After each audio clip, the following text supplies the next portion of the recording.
আসসালামু আলাইকুম ওয়া রাহমাতুল্লাহি ওয়া বারাকাতুহু। দিন টিভির সময় দর্শকবৃন্দ, আপনাদের সবাইকে স্বাগত জানাচ্ছি আপনাদের প্রিয় অনুষ্ঠান দিনী সমাধান। যে যেখান থেকে আমাদের অনুষ্ঠানে যোগদান করছেন, আপনাদের সবাইকে মোবারকবাদ এবং শুভেচ্ছা। প্রিয় দর্শকবৃন্দ, আপনারা যারা নিয়মিত আমাদের অনুষ্ঠান দেখেন, আপনারা জানেন অনুষ্ঠানটি আমরা সরাসরি সম্প্রচার করি কৃষি থেকে প্রতি সোমবার এবং মঙ্গলবার ইকে টাইম রাত 8:30টায়। এবং যেটা আমরা বরাবর বলি দর্শকবৃন্দ, এই অনুষ্ঠানটি আমাদের সবার জন্য একটা অপরচুনিটি, দিন শেখার, দিন বোঝার, কোরআন হাদিসের আলোচনা শুনে আমাদের জীবনকে করার। তো আমরা চেষ্টা করব অল্প সময়ে আমরা টাইমটাকে ইউটিলাইজ করব।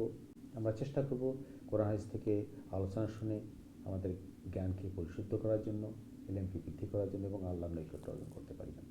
প্রিয় দর্শকবৃন্দ, বরাবর মতো আমাদের অনুষ্ঠানে উপস্থিত রয়েছেন আমাদের প্রিয় মেহমান, আমাদের নিয়মিত মেহমান ইমামুল খতিব মোহতারাম মুফতি হাসান বিজয়ী সাহেব। আজকে গুরুত্বপূর্ণ আলোচনা আপনাদের প্রশ্নের জবাব দেওয়ার জন্য।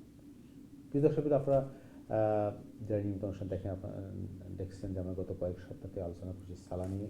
স্পেশালি আপনারা অনেকেই অনুরোধ করছেন সালার পরে বিস্তারিত আলোচনা করার জন্য, এবং সালার যে বিভিন্ন কঠিন বিষয় আছে, মাসলাম মাসাল থেকে শুরু করে দোয়া দরুদ এবং সালার প্রতি স্টেজে কীভাবে আমরা সালার সঠিকভাবে আদায় করব, এবং এর সালার যে মাসলা মাসালগুলো আছে শুদ্ধভাবে কীভাবে আদায় করব, সেইগুলো আমরা আলোচনা করতেছি ইনশাআল্লাহ গত কয়েক সপ্তাহ থেকে।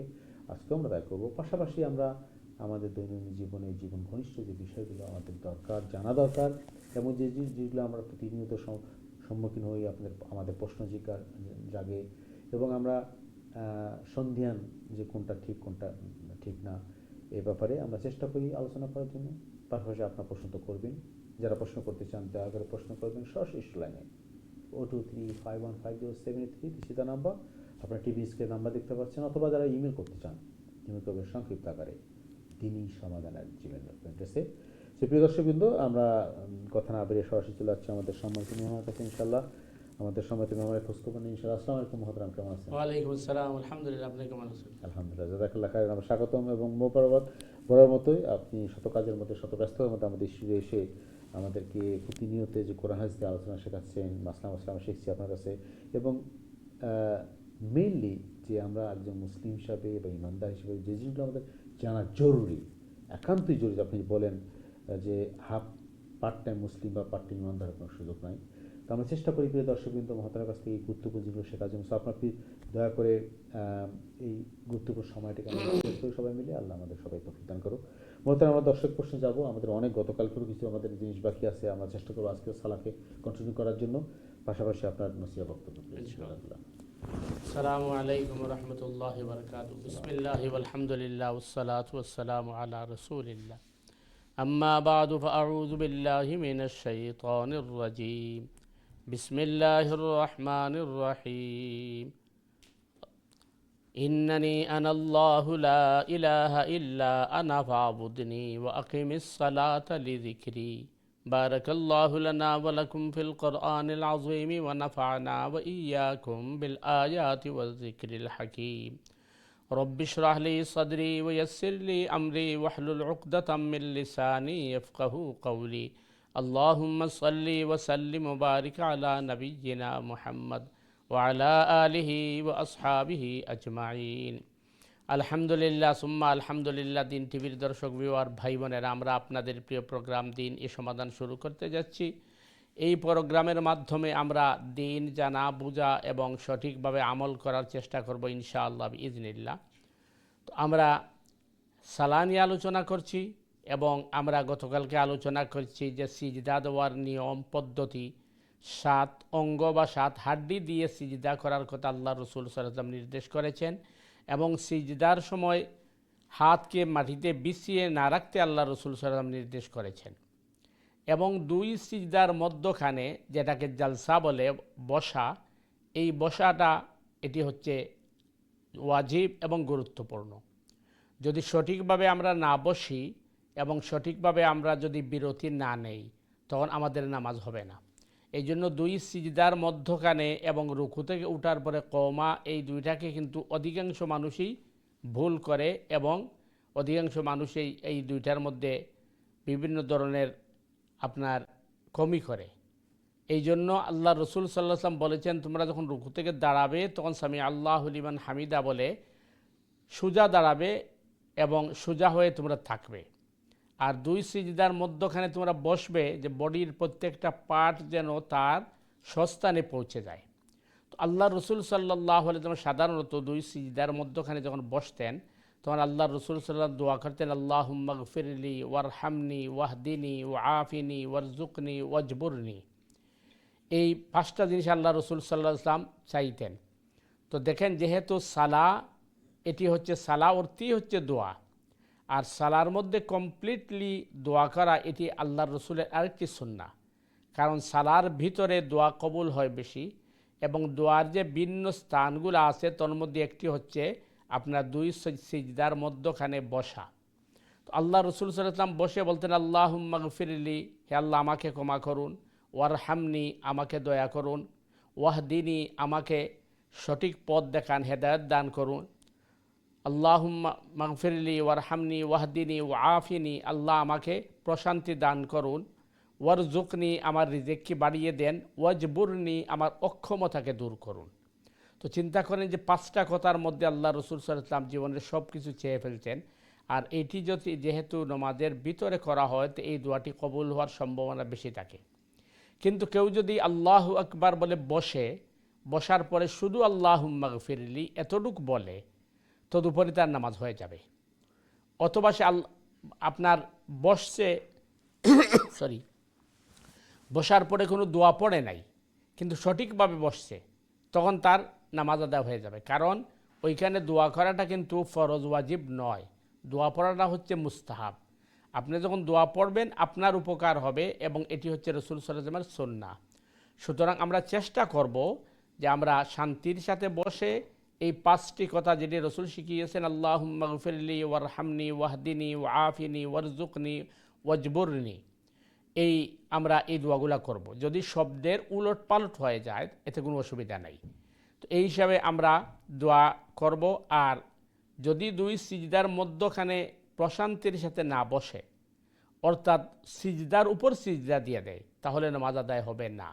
এই জন্য আমরা প্রথমে যে সহিহ মুসলিমের হাদিস যেটি শুনেছিলাম, আল্লাহ রসুল সাল্লাল্লাহু আলাইহি ওয়াসাল্লাম এক ব্যক্তিকে 3বার নামাজ রিপিট করিয়েছেন। ওই ব্যক্তি, তার অপরাধ এটিই ছিল সে রুকু থেকে সোজা দাঁড়াতো না, আর দুই সিজদার মধ্যখানে সুন্দরভাবে বসতো না। যেটি আমাদের সমাজে অনেক মানুষকে আমরা দেখি যে নামাজ আদায় করার সময় আমাদের মধ্যে হারিয়াপ করা, তাড়াহুড়া করা, সঠিকভাবে নামাজের রুকুন আর কানগুলো আদায় না করা। কারণ রাসূলুল্লাহ সাল্লাল্লাহু আলাইহি ওয়াসাল্লাম বলেছেন যে সবচেয়ে নিকৃষ্ট কাজ হচ্ছে চুরি করা, আর এর মধ্যে নিকৃষ্ট চুরি হচ্ছে সালা চুরি বা নামাজ চুরি। এই জন্য সৈয়দনা উমর ফারুক রাদিয়াল্লাহু তাআলা আনহু যখন প্রশাসনে কাউকে তিনি নিয়োগ দিতে চাইতেন, তখন পিছন থেকে গোপনে তার সালা তিনি দেখতেন। যার সালা সুন্দর হতো তাকে তিনি প্রশাসনের ওই স্তরে বসাতেন। কারণ চিন্তা করতেন তিনি যে আল্লাহর সাথে যে ধোঁকাবাজি করবে সে তো বান্দার সাথে অবশ্যই করবে। এই জন্য উমর রাদিয়াল্লাহু তাআলা আনহু যার নামাজ সুন্দর দেখতেন তাকে প্রশাসনে বসাতেন। আর আমরা তো আলহামদুলিল্লাহ যারা নামাজ পড়ে না তাদেরকে আমরা বসাই। কারণ আমাদের সমাজে কিন্তু একটা কথা আছে যে নামাজ না পড়লে কী হবে, আমার ঈমান শক্ত আছে। এই যে ভুল ধারণা বা এই যে আমাদের মধ্যে প্রতারণা বা এই যে মানে আপনার শয়তানি প্ররোচনা, এগুলো আমাদেরকে কিন্তু বিপদগামী করে। আল্লাহ সুবহানাহু তাআলা আমাদেরকে সঠিকভাবে দিন বুঝে সঠিকভাবে আমল করার তৌফিক দান করুক। সুবহানাকাল্লাহুম্মা বিহামদিকা আশহাদু আল্লা ইলাহা ইল্লা আনতা আস্তাগফিরুকা ওয়া আতুবু ইলাইক। ওয়াসসালামু আলাইকুম ওয়া রাহমাতুল্লাহি ওয়া বারাকাতুহু। জাযাকাল্লাহু খায়রান।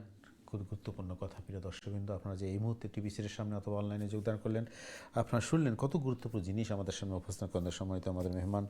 যে সালাহ যে আমাদের মুসলিমের অথবা আমরা যারা ইমানদার মনে করি তাদের জন্য যে প্রথম স্টেজ, একজন আমাদের মুসলমানিত্ব পরিচয়ের, আমার ইমানদারের পরিচয়ের প্রথম ধাপ হলো সালাহ। এই জন্য আপনি বলুন যে যার সালাহ নাই তার ঈমান নেই। তো প্রিয় দর্শকবৃন্দ, কত পরিষ্কার একদম ক্লিয়ার কথা, যার সালাহ নাই তার ঈমান নাই। আসলে আমরা যতই বলি আমি মুসলিম, আমি ইমানদার, কিন্তু আমি যদি সালাহ আমার না থাকে তাহলে। এবং আরেকটা কথা আপনি সুন্দর বললেন যে সালাহ শুধু করলে হবে না। গত কয়েক সপ্তাহে এটাই আলোচনা করছি প্রিয় দর্শক, আপনারা যারা অনুষ্ঠান দেখতেছেন, যে সালাহ আদায়টা আমরা শিখি সত্যিকে আল্লাহর জন্য করতেছি নাকি মানুষ দেখানো, নাকি লোক দেখানো, অথবা সামাজিকতা, যে না পড়লে কেমন হয়, বা জাস্ট একটু গল্প গুজব করতে যাচ্ছে মসজিদে, একটু আলোচনা যায়। আসলে উদ্দেশ্য আপনি আগে বলছেন যে ইন্নাল্লাহ ইন্নামাল আমালু বিন্নিয়াত, আমাদের যে সালাদ আমরা কি, আমাদের নিয়তটা কি, আর সালাদটা কী করতেছি। আপনি বলছেন যার সালা নাই তার ইমান নাই, তার মানে কি আমরা যদি সালান আদা না করি, সেটা আপনি, আমরা সমাজে বহুত প্রচলিত কথা যে সালা না পড়লে কী হবে ইমান। এবং আপনি এটা শুনে, আমি নিজে শুনছি, আমাকে মানে আমার সামনে একটা আলোচনা হচ্ছে, এরকম কথাটা আলোচনা এরকম যে অমুক XYZ সালা আদা করে মিথ্যা কথা বলে, সালা আদা করে খারাপ কাজ করে, কিন্তু আমি মিথ্যা কথা বলি না, আমি খারাপ করি না, কিন্তু আমি সালা আদা করি না। এই যে কম্প্যারিজন দেখেন, এটা মানে আপনি বলছেন যে এটা শয়তানের একটা প্ররোচনা। অবশ্যই মানে আপনাকে সালা থেকে দূরে রাখার জন্য, আপনি যেন আল্লাহর প্রিয় বান্দা হতে না পারেন। তাই দেখেন আমাদের আসলে কী করা উচিত। আমরা যদি মুসলমান হিসেবে পরিচিতি দিতে চাই, আল্লাহর রেজিস্ট্রিতে আমাদের নাম উঠাতে চাই, তাহলে সালার সাথে আমাদের সম্পর্ক করতে হবে। মাত্রাম আমরা আবার আলোচনা করবো প্রিয় দর্শক, খুবই গুরুত্বপূর্ণ জিনিস। আপনারা অংশগ্রহণ করবেন পরামর্শ দিয়ে, প্রশ্ন করে, মতামত দিয়ে। যারা প্রশ্ন করতে চান দয়া করে প্রশ্ন করবেন সরাসরি লাইনে 42351507 দিচ্ছি নাম্বার, অথবা যারা ইমেল করতে চান ইমেল করবে সংক্ষিপ্ত আকারে dini@gmail.com। মোহতারাম আপনি যেটা বললেন কমার কথা বললেন, এবং কমা জলসাদ দুটা খুব গুরুত্বপূর্ণ জিনিস আগে বলছেন, একটু যদি ব্যাখ্যাটা দেন, আসলে আমাদের যেগুলো জানা দরকার এবং সঠিকভাবে জানা দরকার, ক্লিয়ার হওয়া দরকার, আমাদের কোনো দ্বিধা না থাকে, কোনো সন্দেহ না থাকে আসলে কোনটা কী জিনিস, একটু যদি ব্যাখ্যাটা দিতেন কমা জলসা নিয়ে। দেখেন, একটা হচ্ছে খেয়াম। খেয়ামটা হচ্ছে আমরা নামাজের মধ্যে দাঁড়াই যেটি আর কি, এটাকে মানে তাকবীর তাহরিমা দিয়ে যারা দাঁড়াই কেরাত পরে এটা খেয়াম বলা হয়। খেয়াম বর্ণে মানে আপনি দীর্ঘক্ষণ দাঁড়ানো, এবং সালার মধ্যে গুরুত্বপূর্ণ যত পার্ট আছে এর মধ্যে খেয়াম একটি, কারণ সালাটা হচ্ছে কোরআন তিলাওয়াতের জন্য। তো আপনি ওইখানে দাঁড়িয়ে আপনি কোরআন তিলাওয়াত করবেন। আর আরেকটা পার্ট হচ্ছে সিজদা, কারণ বলা হচ্ছে যেহেতু সিজদা যখন বান্দাবান্দি করে তখন সে আল্লাহর কাছে পৌঁছে যায়, একদম আল্লাহর নিকট পর্যায়ে। জি। তো এই আর বাকি পার্টগুলো তো আছেই। তো এই কারণে মানে খেয়ামের পরে, অর্থাৎ রুকুর পরে যখন আমরা দাঁড়াই, ওই দাঁড়ানোটা কিন্তু দীর্ঘ হয় না।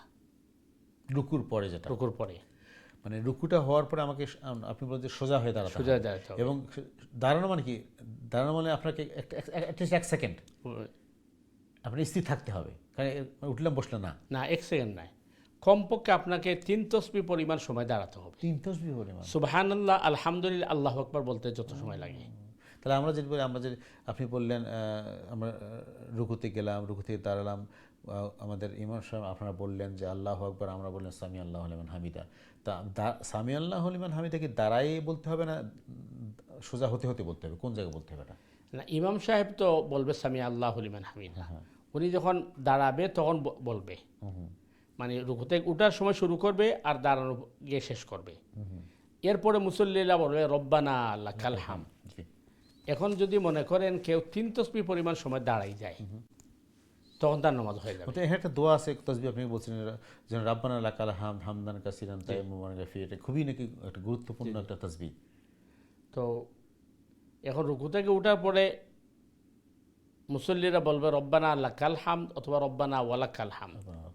আর আপনি যেটা বলছেন হাদিসে আসছে যে একজন সাহাবী উনি করছে কি, উনি ওই রাসূল কারীম সাল্লাল্লাহু আলাইহি ওয়াসাল্লাম রুকু থেকে উঠার পরে উনি বলছে রব্বানা লাকাল হামদু হামদান কাসীরান তাইয়্যিবান মুবারাকান ফি। তো সালাম ফেরানোর পরে রাসূল কারীম সাল্লাল্লাহু আলাইহি ওয়াসাল্লাম জিজ্ঞেস করছেন কে এই তাহমিদটা পাঠ করছে। তো ওই সাহাবী ভয় পাইছেন, উনি বলছেন হয়তো আমি কোনো মিস্টেক করছি। রাসূল কারীম সাল্লাল্লাহু আলাইহি ওয়াসাল্লাম বললেন না, যে বলছো এই তাহমিদটা, যে প্রত্যেকটা জিকির আজকার তাসবিহ তাহলিলের রিজাল্ট বা তার আপনার ফজিলত কতটুকু এটা ফেরেশতারা জানেন, কিন্তু তোমার এই তাহমিদের রিজাল্ট বা ফজিলত লিখতে গিয়ে ফেরেশতারা অক্ষম, তারা আর শুনেন নাই প্রথম। এই জন্য তারা এটা নিয়ে প্রতিযোগিতা করছেন 30 জন ফেরেশতা, কে কার আগে পৌঁছতে পারেন আল্লাহর কাছে। তো এটা হচ্ছে সবচেয়ে উত্তম। এখন আপনি যেহেতু এটা শর্ট টাইম দাঁড়ানো হয়, মানে আগের কিয়ামের মতো নয়, এই জন্য এটা কওমা বলা হয়। আচ্ছা, এই যে সংক্ষিপ্ত দাঁড়ানো মানে সেজদা থেকে দাঁড়ানো, রুকু থেকে দাঁড়ানো। কিন্তু হাদিসের শব্দ হচ্ছে আপনি যখন রুকুতে যাবেন তখন বডির কিন্তু আপনার জোড়াগুলা বাদ পাচ্ছে, দাঁড়ানোর পরে প্রত্যেকটা জোড়া কমপক্ষে তার জায়গায় জায়গায় যেতে হবে, এতটুকু দাঁড়াইতে হবে। এখন প্রশ্ন হচ্ছে যে দাঁড়ানোর পরে, রুকু থেকে উঠে দাঁড়ানোর পরে আবার হাত পাতবে কিনা। আপনি দেখবেন কিছু মুসল্লির হাত পাতে, তো এইটা নিয়ে মানে অনেকে রাফি আদায় করে, তখন যে রাফি আদান করে বা হাত পাতে, আমরা তো হাত সারি রাখি। তো ওইখানে আবার ওই ওলামাই কেরামের মধ্যে ভিন্ন মত পাওয়া যায়। একদল ওলামাই কেরামের বক্তব্য হচ্ছে যেহেতু কেয়ামের মধ্যে আমরা হাত বেঁধে দাঁড়াই, তো কৌমাটাও কেয়ামের সিমিলার, সুতরাং এখানে হাত বাঁধবে। আচ্ছা, আর আরেকদল ওলামার বক্তব্য হচ্ছে না, যেহেতু ওইটা শর্ট টাইম দাঁড়ানো, এই জন্য হাতকে ছেড়ে দিলেই হবে। কারণ রসুল করিম সাল্লাল্লাহু অনেক সময় হাত ছেড়েও নামাজ পড়েছেন। সুতরাং কেয়ামের মধ্যে হাত বেঁধে রাখবে আর কৌমার মধ্যে হাতরে ছেড়ে রাখবে। তবে দাঁড়াইতে হবে মোটামুটি আপনার বডিটা পুরা কী হতে হবে, সোজা হতে হবে। আর এরপরে রব্বানা লাকাল হামদ অথবা রব্বানা লাকাল হামদু হামদান কাসীরান তাইয়িবান মুবারাকান ফি, এতটুকু যদি বলে তাহলে এটা নিজের জন্য উপকার, আলহামদুলিল্লাহ। আর যেহেতু সালাটা হচ্ছে আল্লাহর সাথে কথোপকথন এবং সালার ভিতরে যেহেতু দোয়া কবুল হয়, এই জন্য সালাটারে আমরা কমপ্লিটলি জিকির বানিয়ে দিতে হবে। এই জন্য আল্লাহ সুবহানাহু ওয়া তাআলা প্রথম আয়াত যারা তিলাওয়াত করেছি, মুসা আলাইহিস সালামকে আল্লাহ বলেছেন ওই তুর পাহাড়ে, ইন্নানি আনাল্লাহ, নিশ্চয়ই আমি আল্লাহ, লা ইলাহা ইল্লা আনা ফাবুদনি, আমি ছাড়া কুল ইলাহ নাই, আমারই ইবাদত করো। ও আকিমিস সালাতা লিযিকরি, আর তুমি সালার মাধ্যমে আমাকে স্মরণ করো। সুতরাং সালার মাধ্যমে স্মরণ করা এটা আল্লাহর নির্দেশ। সেহেতু সালার ভিতরে প্রত্যেকটা রুকুন আরকান, কিয়াম, রুকু, কওমা, সিজদা, জলসা, কায়দায় উলা, কায়দায় আখেরা, সবগুলোর মধ্যেই জিকির আজকার তসবিহ তাহলিল করতে হবে। এবং কোথায় কী করতে হবে এটা রসুল করিম সাল্লাল্লাহু আমাদেরকে শিখিয়ে দিয়েছেন। সেহেতু আমরা এটাকে অনুকরণ করবো ইনশাআল্লাহ। জাযাকাল্লাহ খাইরান। খুবই গুরুত্বপূর্ণ জিনিস। প্রিয় দর্শক, আসলে আমরা যে সালাহ আদায় করি, আমাদের সালাহ কতটুকু সঠিক আছে, মানে সুন্নাহ মতো, এবং আমরা সঠিকভাবে আদায় করতে পারি কিনা, এবং যেটা আজকে মহতারাম বললেন যে এই যে জলসা অথবা কওমা যে ব্যাপারগুলো আছে, পরিপূর্ণভাবে আমরা এর হকগুলো আদায় করতেছি কিনা। এবং আপনারা যেটা বললেন যে সঠিকভাবে আমাদের দাঁড়িয়ে না যায় তাহলে নামাজ হবে না, তাহলে নামাজ হবে না। দেখেন কত, অথচ আমরা এটা তো অহরহ দেখি যে আমরা সেজদা যাওয়ার পরে ঠিকমতো বসি না, আবার রুকু যাওয়ার পরে ঠিকমতো সোজা হয়ে দাঁড়াই না, আবার সরে চলে যায় স্টেজে। তাহলে এর তো আমরা তো সালাহ, আমি মনের মধ্যে স্যাটিসফ্যাকশন হচ্ছে হ্যাঁ সালাহ আদায় করতেছি, আসলে তো সালাহ হচ্ছে না।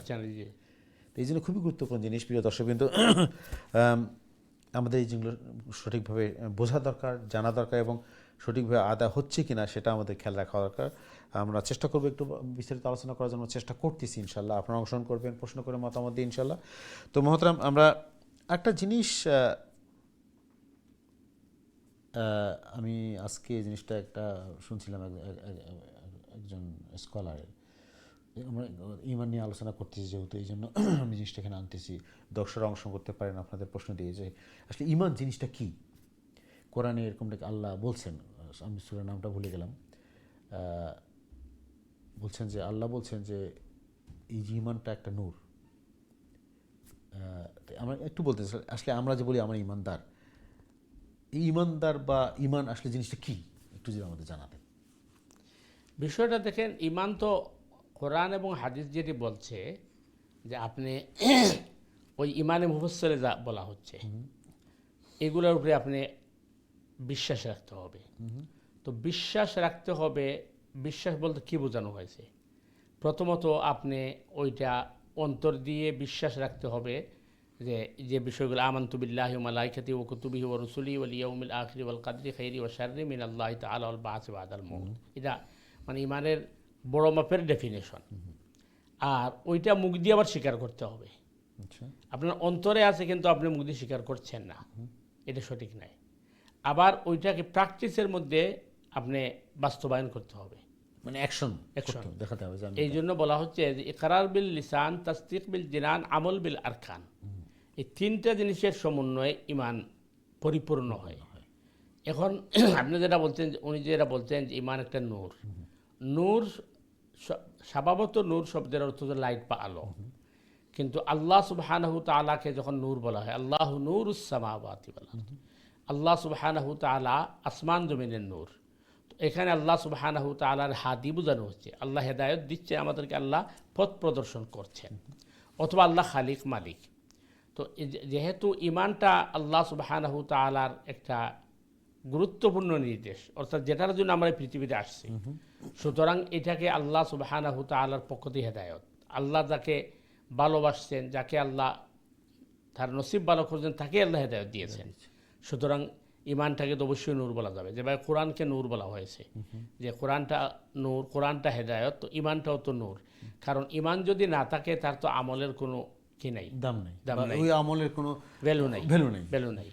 তো এই জন্য ইমানটা আল্লাহর পক্ষ থেকে একটা হিদায়ত বা আল্লাহর পক্ষ থেকে একটা নূর, এবং আল্লাহ যাদেরকে পছন্দ করেন তাদেরকে আল্লাহ ইমানটা দেন। ইমানটা দেন। এবং আমরা একটা জিনিস আপনার আলোচনা করছিলাম যে ইমান আসলে আছে কিনা আমার, বা আমার ইমানের স্তরটা কোথায়, কী পর্যায়ে, আপনি এরকম আলোচনা করছিলাম যে ইমানের কম বেশি হয়, যে আমি আসলে ইমানদার মনে করতেছি, আমি আল্লাহকে বিশ্বাস করি, রসুলকে বিশ্বাস করি, কিন্তু ইমান টা থাকার জন্য আমার মধ্যে আমার ইমানের অস্তিত্ব আমার মধ্যে আছে কিনা, বিদ্যমান কিনা, এক্সিস্টেন্স আছে কিনা, এই প্রমাণটা কীভাবে বুঝবো আমি? এটা তো সোজা কথা, যদি ইমান বিরোধী কোনো কাজ যদি আমার কাছে পছন্দ হয় তাহলে বোঝা গেছে আমার ইমান নাই। কিন্তু ইমান বিরোধী কোনো কাজ দেখলেই যেহেতু আমার মধ্যে এটা আমি গ্রহণ করি না, বা আমি মনে করি যে এই পথটা আমার জন্য সঠিক নয়, কারণ এটা ইমান বিরোধী কাজ, তখন বোঝা গেল আমার ইমান আছে। আর ইমানের আপনার ওই উঠানামা যেটা, এটি হচ্ছে মনে করেন ইমান আছে ঠিকই, কিন্তু দেখা গেল গর্হিত কাজ দেখার পরে আমার মধ্যে কোনো ক্রিয়া প্রতিক্রিয়া হয় না। আমি যেভাবে মসজিদে গেলেও নামাজ পড়ি, আমি এইভাবে মনে করেন আপনার ওই অন্যায় কাজ, খারাপ অন্যায় কাজ বা মদের আড্ডায় গেলেও আমার সেম, কোনো তাহলে বোঝা গেল আমার ইমানের কি নাই, এটার মধ্যে পাওয়ার নাই, ইমানের, হ্যাঁ, ইমানের শক্তিটা নাই, শক্তিটা নাই, দুর্বল ইমান। দুর্বল ইমান। কিন্তু আপনি তো এর জায়গায় বলছেন যে আসলে ইমান যে তিনটা স্তর, আমার শুধুমাত্র মনে মনে বিশ্বাস করা, জি, আমার মুখে প্রকাশ করা, এবং অ্যাকশনে প্রমাণ করা জি, জি। যে আমি আসলে মুমিন। ইনশাআল্লাহ আমরা আরও আলোচনা করব। আমরা আলোচনা করব, প্রিয় দর্শকবৃন্দ, আপনারা অংশগ্রহণ করবেন। আসলে গুরুত্বপূর্ণ জিনিস আমাদের এই জিনিসগুলো জানা দরকার একজন মুসলিম হিসেবে। ইমানদার তাকে চলে যাচ্ছে আমাদের সময় দর্শকের কাছে, দেখি কে আসলে লাইনে। সময় দর্শক, আপনাকে স্বাগত আমাদের অনুষ্ঠানে। আসসালামু আলাইকুম, আপনার প্রশ্ন করুন প্লিজ। ওয়ালাইকুম সালাম রাহমাতুল্লাহি ওয়া বারাকাতুহু। আপনারা কেমন আছেন? জি আলহামদুলিল্লাহ, আপনি কেমন আছেন বোন? আলহামদুলিল্লাহ। জি আপনার, জি প্রশ্ন বলেন। আচ্ছা, আমার তো একটা প্রশ্ন।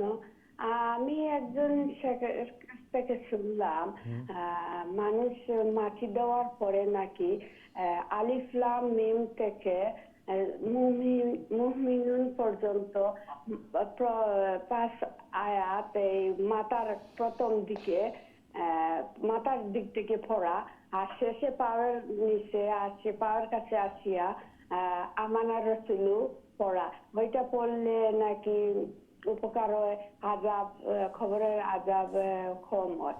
ওইটা কতটুকু সঠিক, আর যদি সঠিক হয় কিরকম পড়া পদ্ধতিটা বলে দিবেন। বুঝা গেছে? জি ক্লিয়ার। মারা যাওয়ার পরে, যখন মাটি দেওয়ার পরে যদি আপনি, পরে হ্যাঁ, এইটা পড়া। জি জি ঠিক আছে, আমি বুঝতে পারছি। ওকে, আসসালামু আলাইকুম। ওয়ালাইকুম আসসালাম। সুন্দর গুরুত্বপূর্ণ জিনিস প্রশ্ন করছে, আমাদের জিনিস জানা দরকার। ইনশাআল্লাহ ধন্যবাদ যাচ্ছে আমাদের বোনকে, আমাদের এই নিয়মিত দর্শক ও সুন্দর সুন্দর প্রশ্ন করেন। মাতরাম, আমরা প্রশ্নের জবাব দেবো, আমাদের একটু বিরতি যাওয়া দরকার ইনশাআল্লাহ। প্রিয় দর্শকবৃন্দ, আপনারা দেখছেন আপনাদের প্রিয় অনুষ্ঠান দিনই সমাধান, আপনাদের প্রশ্ন ও জিজ্ঞাসা মতামত নিয়ে আমাদের অনুষ্ঠান। আপনারা প্রশ্ন করবেন, মতামত দিন ইনশাআল্লাহ। আমরা ছোট্ট একটি বিরতি যাচ্ছি প্রিয় দর্শকবৃন্দ, বিরতির পর আবারও ফিরে আসবো ইনশাআল্লাহ। ততক্ষণ আমাদের সাথেই থাকুন। আসসালামু আলাইকুম রহমতুল্লাহি ওয়া বারাকাতুহু।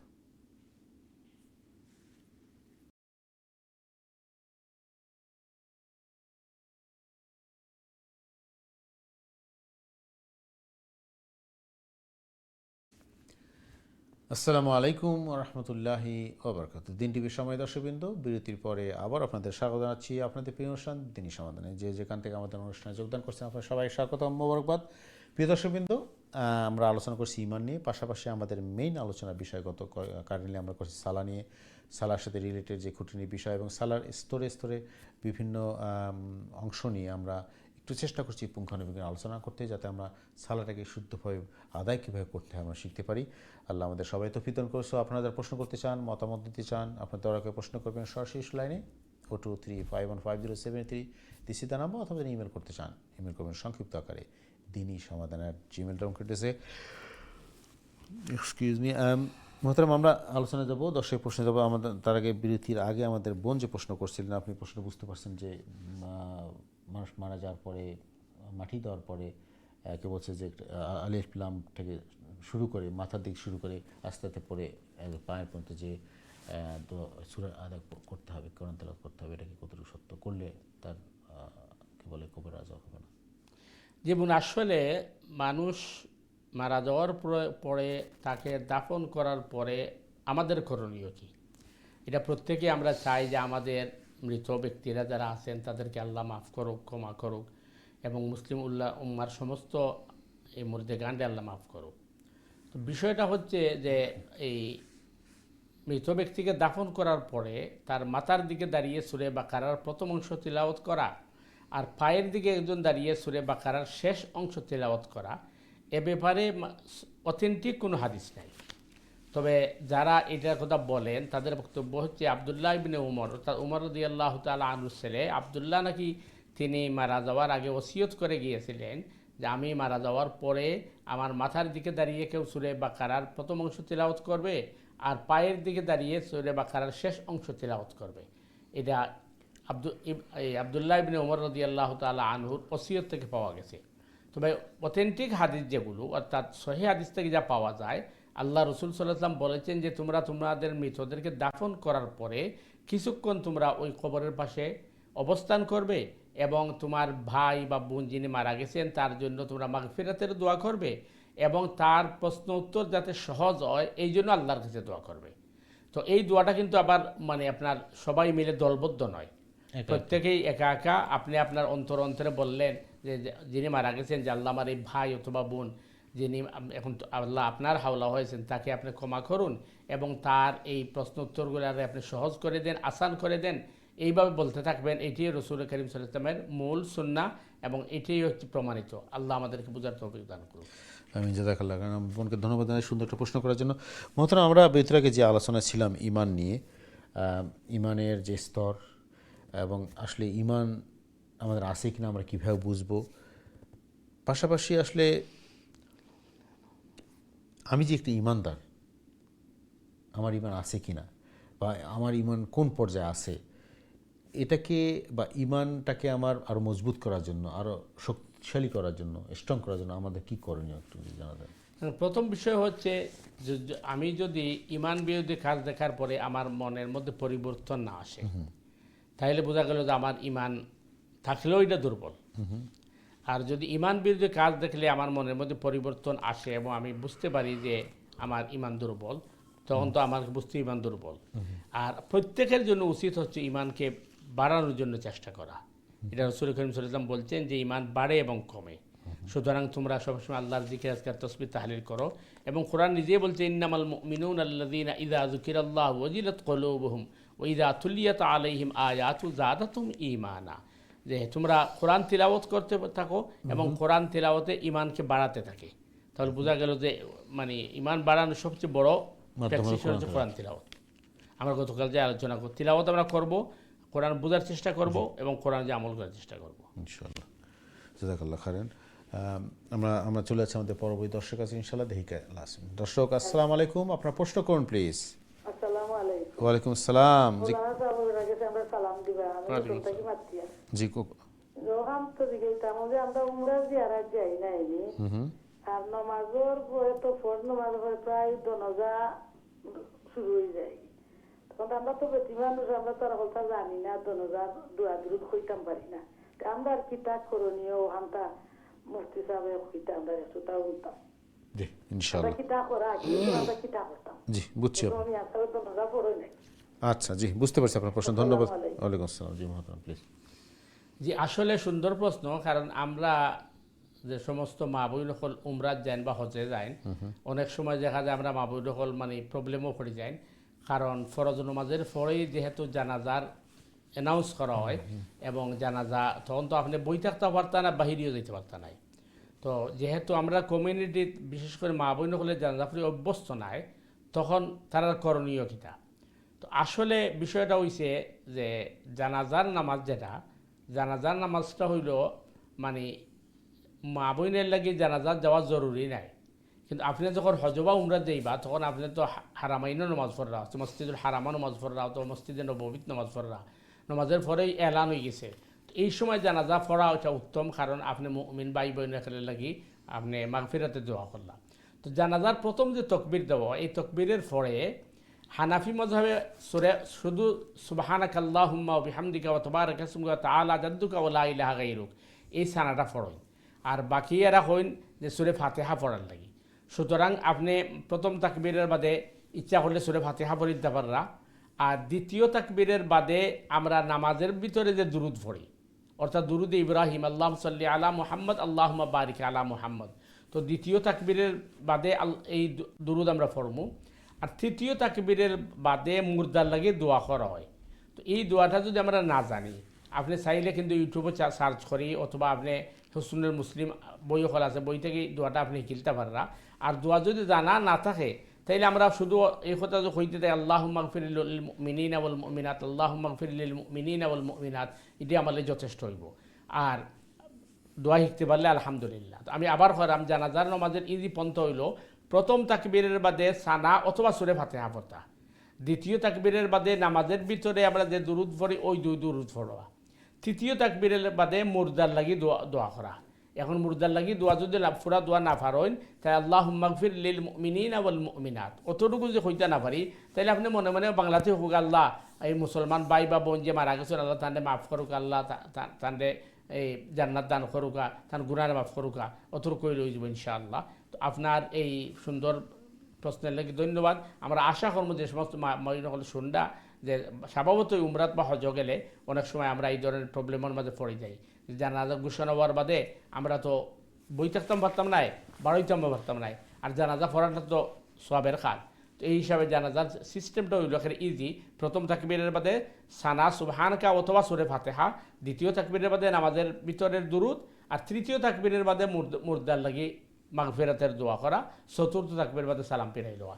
আশা করি ক্লিয়ার হয়েছে ইনশাআল্লাহ। খুবই গুরুত্বপূর্ণ একটা প্রশ্ন ছিল আমাদের, ধন্যবাদ আছে আমাদের বোনকে। আসলে এই যে আমাদের এই যে ইসলামের শরিয়ার যে কিছু জিনিসগুলো যেটা আমাদের দৈনন্দিন সাথে জড়িত, আপনি মসজিদে গেছেন, ইসলামে তো প্রতিদিনই অলমোস্ট জানাজা হচ্ছে, জোহর নামাজের পর স্পেশালি হয়।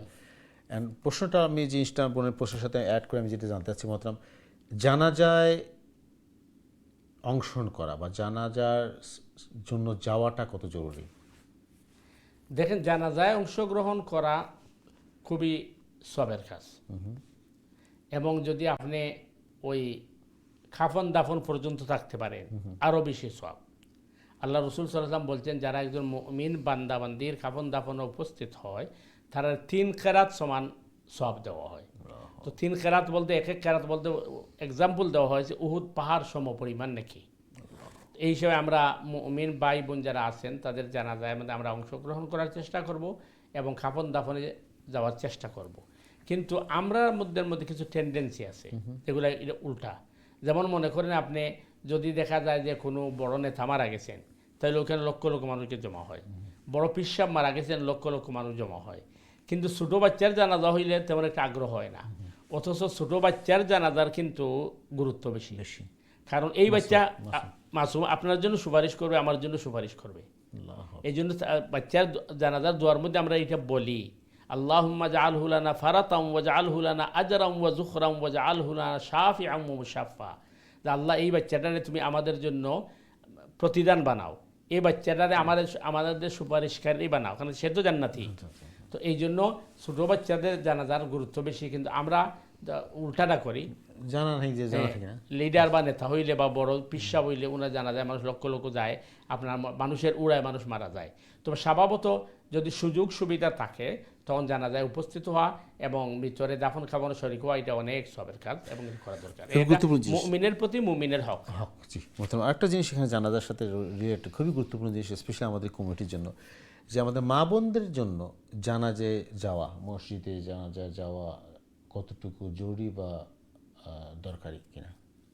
প্রথম কথা হচ্ছে যে দেখেন, স্বভাবত জানাজা বা কাফন দাফন যে হয় আমাদের দেশে জানাজা হয় খোলা মাঠে, ওইখানে মা বোনদের তো যাওয়ার প্রশ্নই আসে না। এবং রসুল করিম সাল্লাল্লাহু আলাইহি ওয়াসাল্লামের সময় মা বোনরা জানাজায় গেছেন এই ধরনের কোনো প্রমাণ নাই, এটা পুরুষদের কাজ। আর জানাজার মাসআলা হচ্ছে এইটাকে বলা হয় ফরজে কিফায়া। যদিও জানাজার মধ্যে আপনার ওই অংশগ্রহণ করার সওয়াব অনেক বেশি, কিন্তু যদি কিছু সংখ্যক মুসলমানের দায়িত্ব পালন করে নেয় তাইলে সারা কমিউনিটি বেঁচে যাবে। আর কেউ যদি করে না তো সবাই ধরা খাবে। মানে জানাজার সালাত নামাজ যেভাবে ফরজে আইন প্রত্যেকের উপর ফরজ, জানাজা এইভাবে না, জানাজা কিছু মুসলমান করলে আদায় হয়ে যাবে। এই হিসাবে মা বোনদের মানে স্বভাবত জানাজায় অংশগ্রহণ করার কোনো মানে সুযোগ নেই। আর আমাদের সমাজে হয় না। নাম্বার 2 হচ্ছে যেহেতু এই দেশে যেটা আপনি বলছেন ইস্টার্ন মসজিদে বলেন অথবা যে মক্কা মদিনায় গেলে সেখানে তো মসজিদের মধ্যে কি হয়, জানাজা হয়। তো ওইখানে মা বোনরা যখন জামাতে শরিক হয়েছেন এরপরেই কিন্তু জানাজার এলান হচ্ছে, তখন তো তারা বসে থাকতে পারবেন না, বেরিয়ে যেতে পারবেন না। আর জানাজার তো আর গুনার কিছু না, আপনি মুমিন ভাই বোনের দোয়া করেছেন, তখন তো মা বোনরা অংশগ্রহণ করবে। এটা এখন বিষয় হচ্ছে যে মানে কোনো মুর্দারে দাফন করতে গিয়া মহিলারা দাফন কাফনের শরিক হতে পারে কিনা। এখানে প্রশ্ন হচ্ছে যদি এমন কোনো সিচুয়েশন দাঁড়ায় যে যেখানে মনে করেন এই মানুষ মারা গেছে কিন্তু কাফন দাফন করার মতো কোনো পুরুষ নাই, শুধু মহিলার মহিলা, তখন তো তারা এটা করতেই হবে। এক্সাম্পল হিসাবে মনে করেন মহিলাদের একটা গ্রুপ তারা হজে গেছে মনে করেন, অথবা উমরায় গেছে, অথবা কোথাও ভ্রমণ করতে গেছে, কিন্তু দেখা গেল রাস্তায় ওই একজন হয়তো অসুস্থ হয়ে মারা গেছে, তখন তার দাফন কাফন তো এরই করতে হবে। ওইখানে তো আর যদি সব জায়গায় তো পুরুষ নাও মিলতে পারে, যদি পুরুষ পাওয়া যায় তাদের সহযোগিতায় নেওয়া হবে, আর না মা বোনরাই গোসল দিয়ে কাফন দাফনের ব্যবস্থা করবে।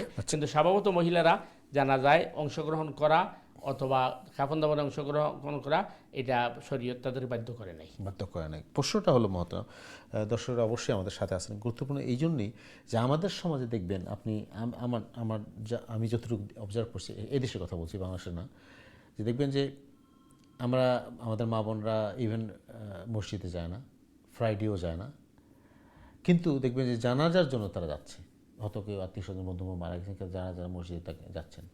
এটা আপনি কিভাবে দেখবেন, শরিয়া কি বলে ব্যাপারে?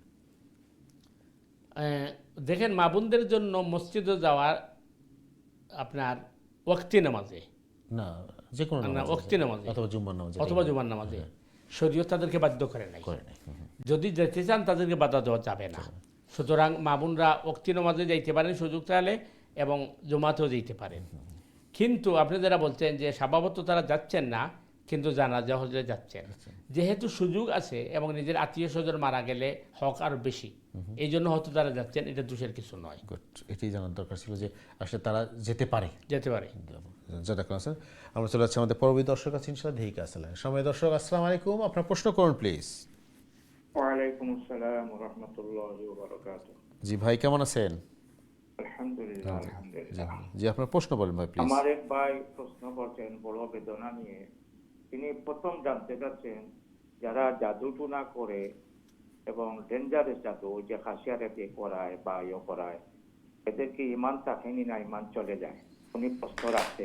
জি ওনাকে বাচ্চা সহ জাদু না করিয়া ওনার অবস্থাটা সে মানে এত জোরে জোরে কাঁদিয়া আমার কাছে ফোন করছে আর কি।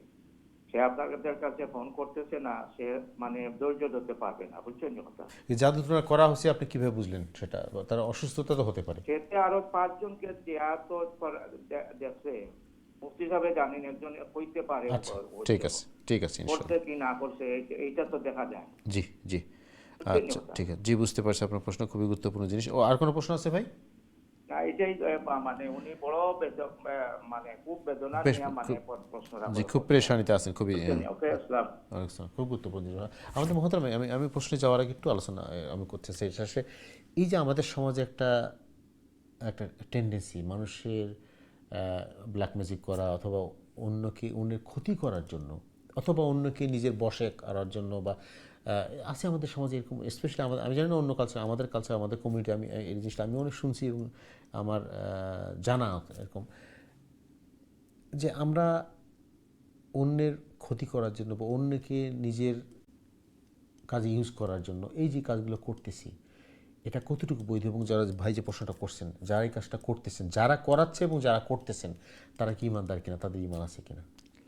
জি ভাই দেখেন, আসল বিষয় হচ্ছে এই জাদুটুনা বা ব্ল্যাক ম্যাজিক এটি সৈয়দনা সুলাইমান আলাইহিস সালামের সময় থেকে এটির প্রাদুর্ভাব বেশি ছিল। তার কারণ হলো সুলাইমান আলাইহিস সালামকে আল্লাহ সুবহানাহু তাআলা এমন কিছু মুজিজা দান করছিলেন যে মুজিজাগুলা মানে মানুষ তার ক্ষমতার বাহিরে ছিল, যার কারণে শয়তান ওই সময় মানুষের কাছে একটা প্ররোচনা দিছে যে সুলাইমান এত ক্ষমতা কিভাবে লাভ করছেন যে তিনি তার ওই চেয়ারের নিচে জাদুটুনার কিতাব আছে, এবং তারা সুলাইমান আলাইহিস সালামকে জাদুঘর বলছে, মাআযাল্লাহ। আল্লাহ সুবহানাহু ওয়া তাআলা ক্লিয়ার করে দিচ্ছেন, ওমা কাফারা সুলাইমান ওয়ালাকিন্না শায়াতিন কাফারু ইউআল্লিমুনা আন-নাস সিহর। সুলাইমান কখনো জাদুটা করেন নাই, শয়তান এই কাজটি করেছে। সুতরাং বোঝা গেল জাদুটুনার কাজটা হলো শয়তানের কাজ। এখন প্রশ্ন হচ্ছে জাদুটুনা কারো কোনো ক্ষতি হয় কি না? তো আল্লাহ বলছেন তখন তারা করতো কি, হাজব্যান্ড এবং ওয়াইফ অথবা পরিবারের মধ্যে একটা বিভ্রান্তি তৈরি করার জন্য তারা ব্ল্যাক ম্যাজিক করতো, জাদুটুনা করতো। কিন্তু আল্লাহ ক্লিয়ার করে দিচ্ছেন, ওমা হুম বিদাররিনা বিহি মিন আহাদিন ইল্লা বিইذনিল্লাহ। জাদুটুনা বা কোনো কিছুর মাধ্যমে কেউ কারো ক্ষতি করতে পারে না যদি আল্লাহর ইচ্ছা না থাকে। সুতরাং বোঝা যাচ্ছে যে মানে জাদু তার শক্তি দিয়ে ক্ষতি করতে পারে না, আল্লাহ যদি শক্তি না দেন, বা কোনো কিছু ক্ষতি করতে পারে না আল্লাহর ইচ্ছে ছাড়া। এই জন্য আমাদেরকে রসুলের সুন্নাহ ফলো করতে হবে, যেটা আল্লাহ রসুল বলেছেন যে প্রত্যেক নামাজের পরে আয়াতুল কুরসি পড়া এবং সূরা ইখলাস, ফালাক, নাস পড়া, আর মাগরিবের পরে 3 বার পড়া, ফজরের পরে 3 বার পড়া, আর রাত্রে বেডে যাওয়ার সময় 3 বার পরে হাতে ফু দিয়া শরীর মাসাহ করা। তাহলে জাদুটা কোনো ক্ষতি করবে না। এখন আপনার প্রশ্ন যেটি হচ্ছে, যেহেতু আল্লাহ ক্লিয়ার বলেছেন শয়তানের কাজ, সুতরাং যারা জাদুটুনা করে, ব্ল্যাক ম্যাজিক করে, এদের ঈমান থাকে না, এবং যারা করায় তাদেরও ঈমান থাকে না। এই জন্য এটা কুফরি কালাম দিয়ে করা হয় এবং এটা কুফরি কাজ। সুতরাং কেউ যদি কারোর জন্য জাদুটুনা করানোর জন্য কোনো আপনার গণকের কাছে যায়, জাদুকরের কাছে যায়, তার ঈমান নাই, তাকে অবশ্যই সঠিকভাবে তওবা করতে হবে এবং এই কাজ থেকে ফিরে আসতে হবে। জাদু যে করে তার তো ঈমান নাই, যারা করায় তাদেরও ঈমান থাকে না। আল্লাহ সুবহানাহু ওয়া তাআলা আমাদেরকে ঈদুল ফিতনা থেকে হেফাজত করুন। আমিন। খুবই গুরুত্বপূর্ণ জিনিস এবং এটা আমাদের সমাজে খুব বেধির মতো। যদি আমরা সময় থেকে একটু বিস্তার আলোচনা করবো, আমাদের এই ব্যাপারে সজাগ থাকা দরকার, আমাদের বোঝা দরকার আমরা কোন মানে অন্যায়ের মধ্যে আসি এবং কোন জুলুম করতেছি। তার আগে একটা প্রশ্ন নিয়ে এসে ইনশাআল্লাহ দেখি কে আসলে। সময় দর্শক, আসসালামু আলাইকুম, আপনার প্রশ্ন করুন প্লিজ। হ্যালো, আসসালামু আলাইকুম। ওয়ালাইকুম আসসালাম রহমতুল্লাহ। জি ভাই, কেমন আছেন? জি ভালো, আপনারা কি ভালো আছেন নাকি? জি আলহামদুলিল্লাহ, আলহামদুলিল্লাহ। জি, আপনার প্রশ্ন বলেন। আমরা সুন্দর অনুষ্ঠানের জন্য থ্যাংক ইউ ভেরি মাচ। আল্লাহ জাযাকাল্লাহ অনেক কিছু আমরা শিখতে পারি, জানতে পারি। আর আমার একটা প্রশ্ন হইলো, আপনার মসজিদের চতুর্পাশে অনেক মুসল্লি বসবাস করে, আপনার 4 ওয়াক্ত নামাজের দিকে কিন্তু ফজর নামাজ ওরা কেউ আসতে চায় না। গোলে খান্দাত মসজিদ রেখে কি গোলে নামাজ হবে নাকি? 4 ওয়াক্তে দেখি কিন্তু ফজর নামাজ 2-1 থাকে, ওরা আসতে চায় না। এটা একটু সম্বন্ধে একটু বলবেন আজি। জি। 12 মাস ওরা ফজর নামাজ আসে না, কিন্তু অন্যান্য নামাজেই 4 ওয়াক্ত আছে। জোহর আসর মাগরিব এশা, কিন্তু ফজর নামাজে অন্য মুসল্লি আসে না। অন্য ইমাম সাহেব দেখি আপনার মাঝে মাঝে নামাজ পড়া, উনিও আসেন। জি, ইনশাআল্লাহ আমরা চেষ্টা করবো আলোচনা করার জন্য। ধন্যবাদ আপনার কি সুন্দর প্রশ্নের জন্য। সুপ্রিয় দর্শকবৃন্দ, আপনারা দেখছেন আপনাদের প্রিয় অনুষ্ঠান দিনী সমাধান, আপনাদের প্রশ্ন জিজ্ঞাসা মতামত নিয়ে অনুষ্ঠান। আপনারা যারা নিয়মিত অনুষ্ঠান দেখে প্রিয় দর্শকবৃন্দ, আপনারা দেখেন, আপনারা জানেন যে আমরা আলোচনা করি খুব গুরুত্বপূর্ণ জিনিস নিয়ে, আমাদের জীবনের সাথে ঘনিষ্ঠ বিষয় নিয়ে, যেটা আমাদের ইমানদার হিসেবে মুসলিম হিসেবে জানা দরকার, শেখা দরকার, বোঝা দরকার যে আমাদের কী করা উচিত, কী কাজ থেকে বিরত থাকা উচিত। আমরা একটু আলোচনা করবো ইনশাআল্লাহ। পাশাপাশি আমাদের দর্শকদের প্রশ্ন আছে, তার জবাব দেবো। আপনারা যারা প্রশ্ন করতে চান প্রশ্ন করবেন, মতামত দেবেন ইনশাআল্লাহ। তার আগে আমরা ছোট্ট একটি বিরতি যাবো প্রিয় দর্শকবৃন্দ। বিরতির পর আবারও ফিরে আসছি ইনশাআল্লাহ। তখন আমাদের সাথেই থাকুন। আসসালামু আলাইকুম রহমতুল্লাহি ওয়া বারাকাতুহু।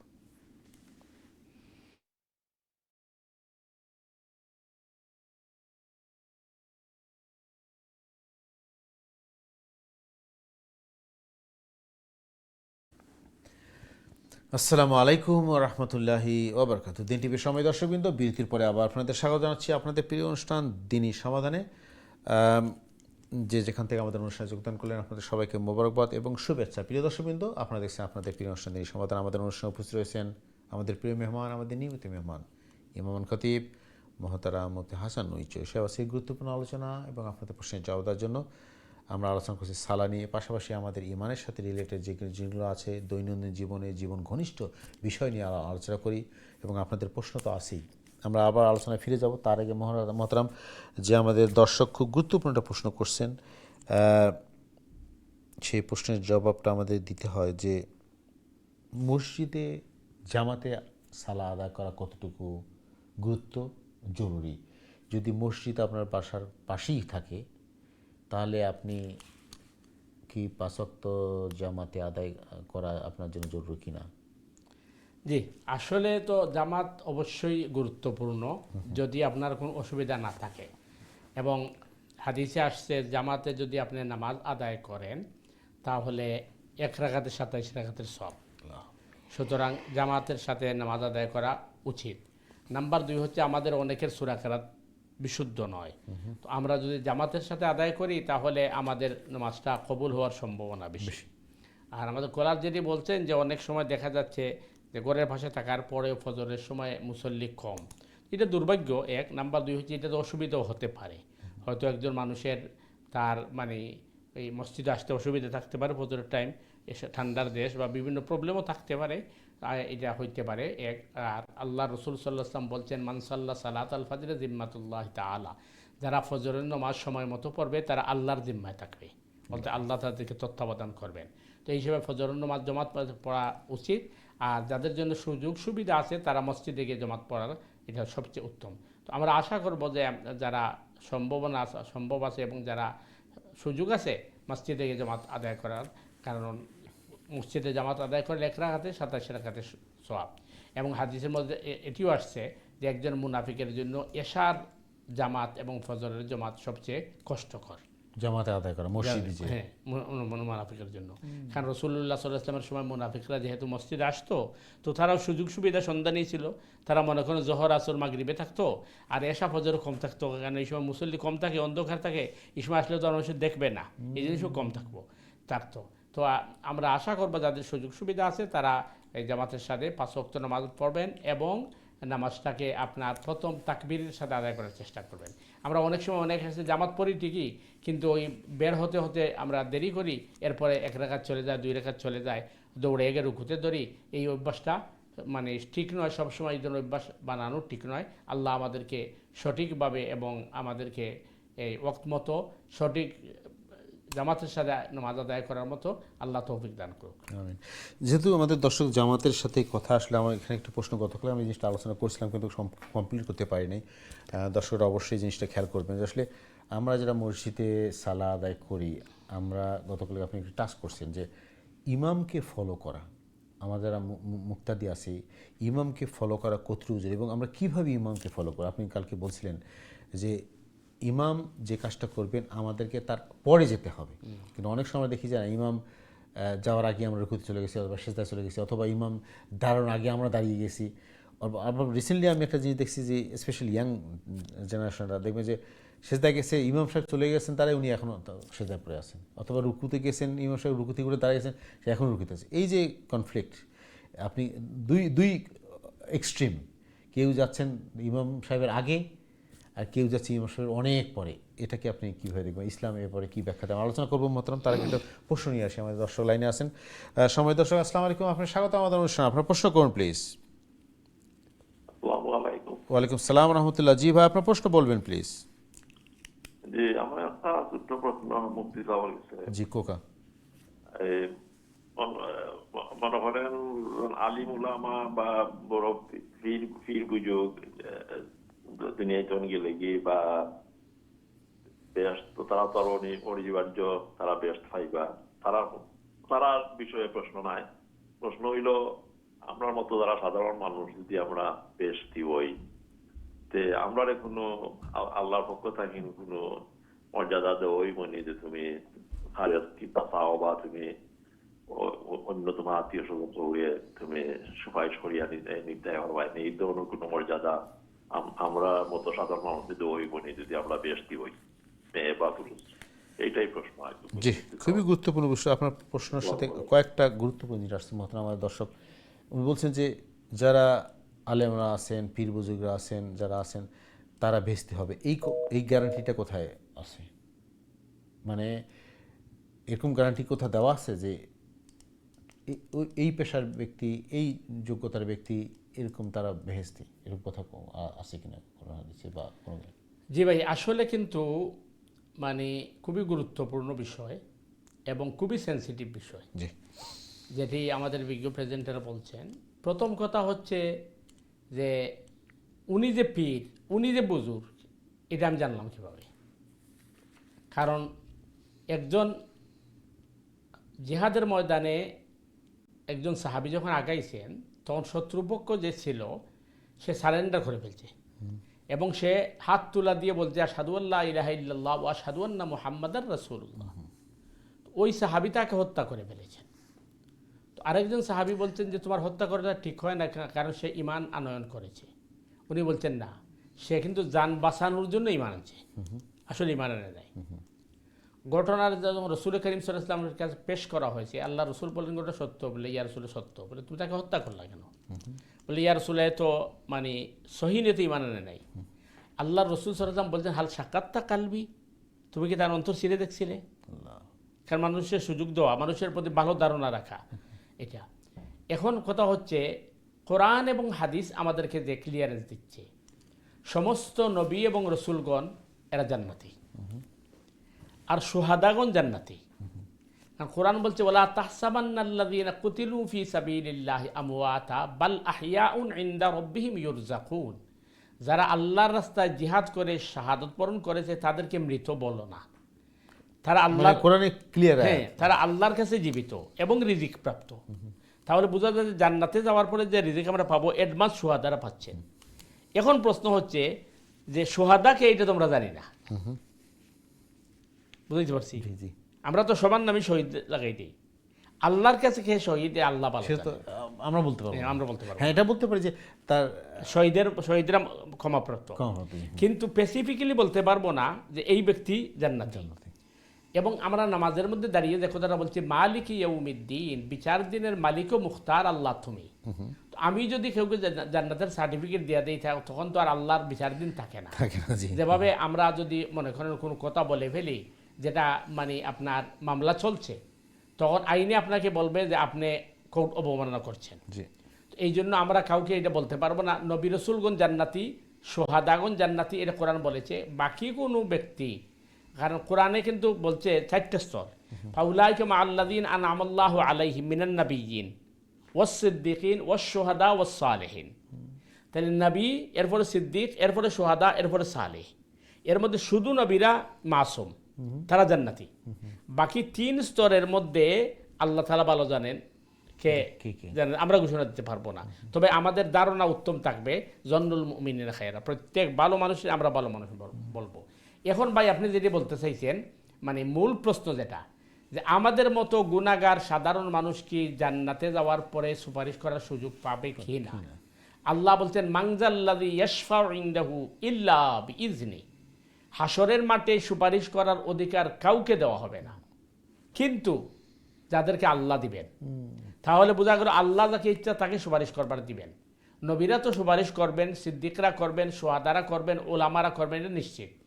প্রত্যেক জান্নাতীদেরকে আল্লাহ কিন্তু সুযোগ দিবেন সুপারিশ করার, যদি আল্লাহর ইচ্ছা হয়।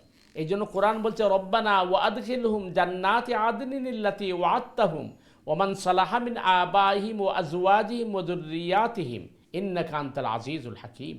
জান্নাতীকে যখন বলা হবে তুমি জান্নাতে চলে যাও, তখন আল্লাহ যদি ইচ্ছা করেন তার আরো কিছু মানুষের জান্নাতে দেওয়া, তখন তার মনের মধ্যে উদ্রেক হবে যে আল্লাহ আপনি তো বলছিলেন জান্নাতে কোনোদিন অসম্পূর্ণ থাকবে না।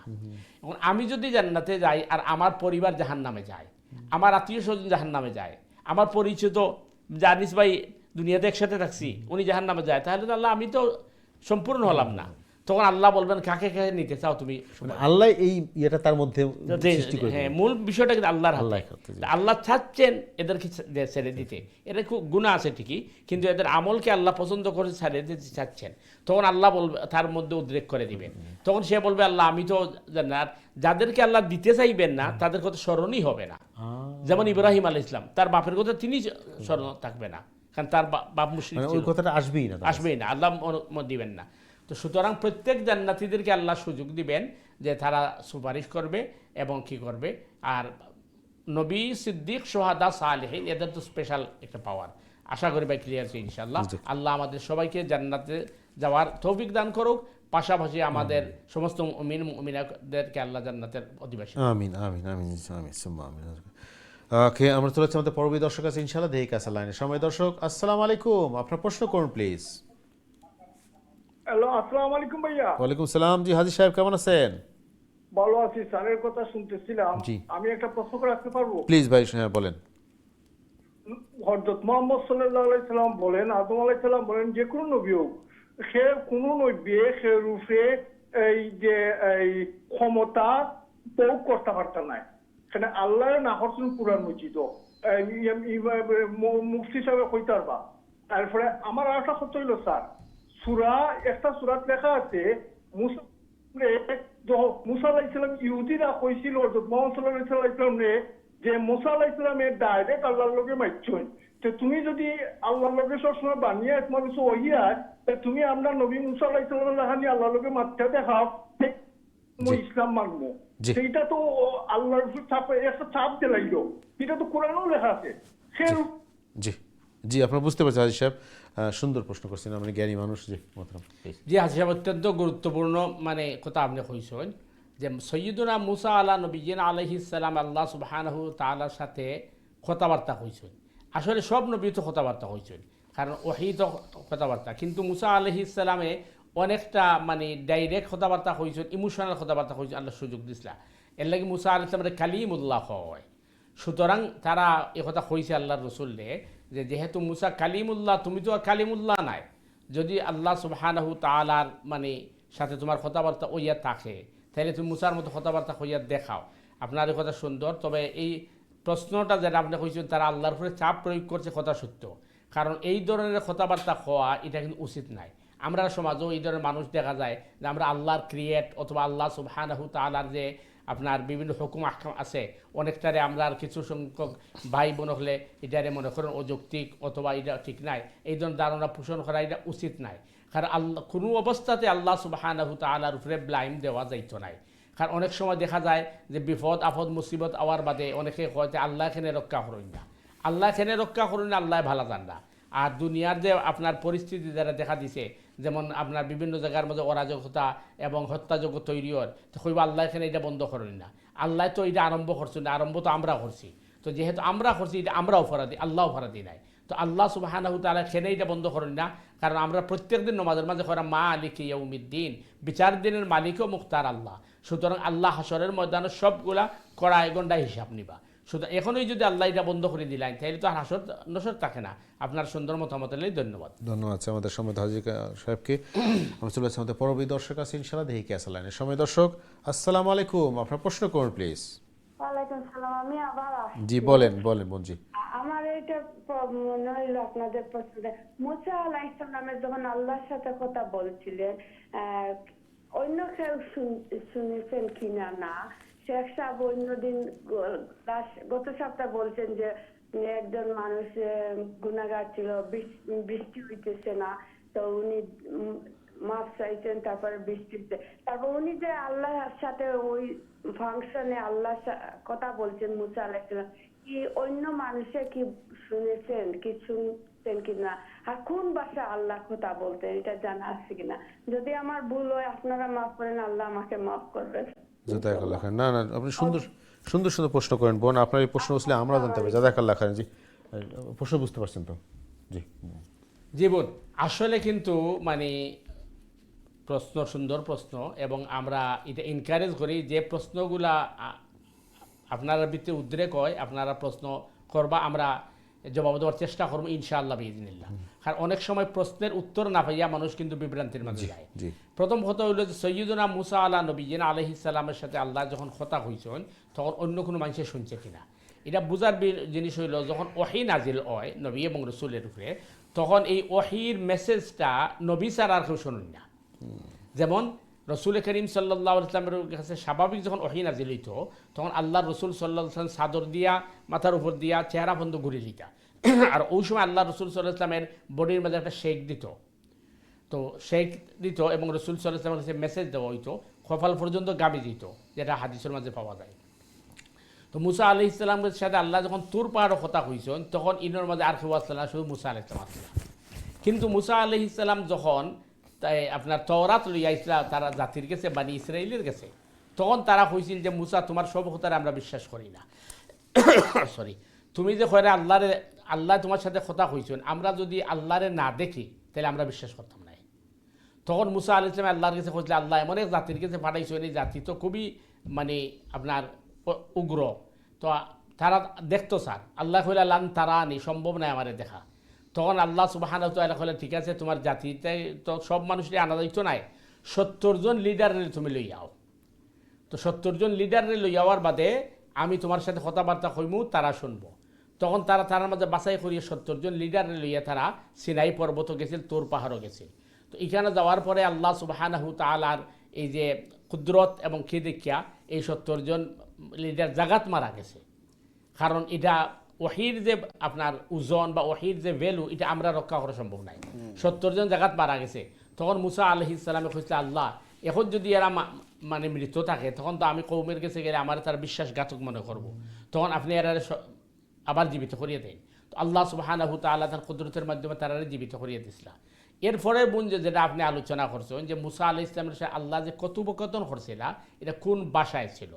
আসলে কোরআন এবং হাদিস থেকে যতটুকু জানা যায়, যেমন কোরআনের মধ্যে যে মুসা আলাইহিস সালাম আর আল্লাহর যে কথোপকথনটা সূরা তোহার মধ্যে আলোচনা করা হয়েছে, ওমা তিলকা বিয়ামিনিকা ইয়া মুসা কালা হিয়া আসাই আতাওয়াক্কাউ আলাইহা ওয়া আহুশু বিহা আলা গানামি ওয়ালিয়া ফিহা মাআরিবু উখরা। আল্লাহ কইলা, হে মুসা তোমার ডাইনা তুই রাখি। মুসা আলাইহিস সালাম কইলা, এটা আমার লাঠি।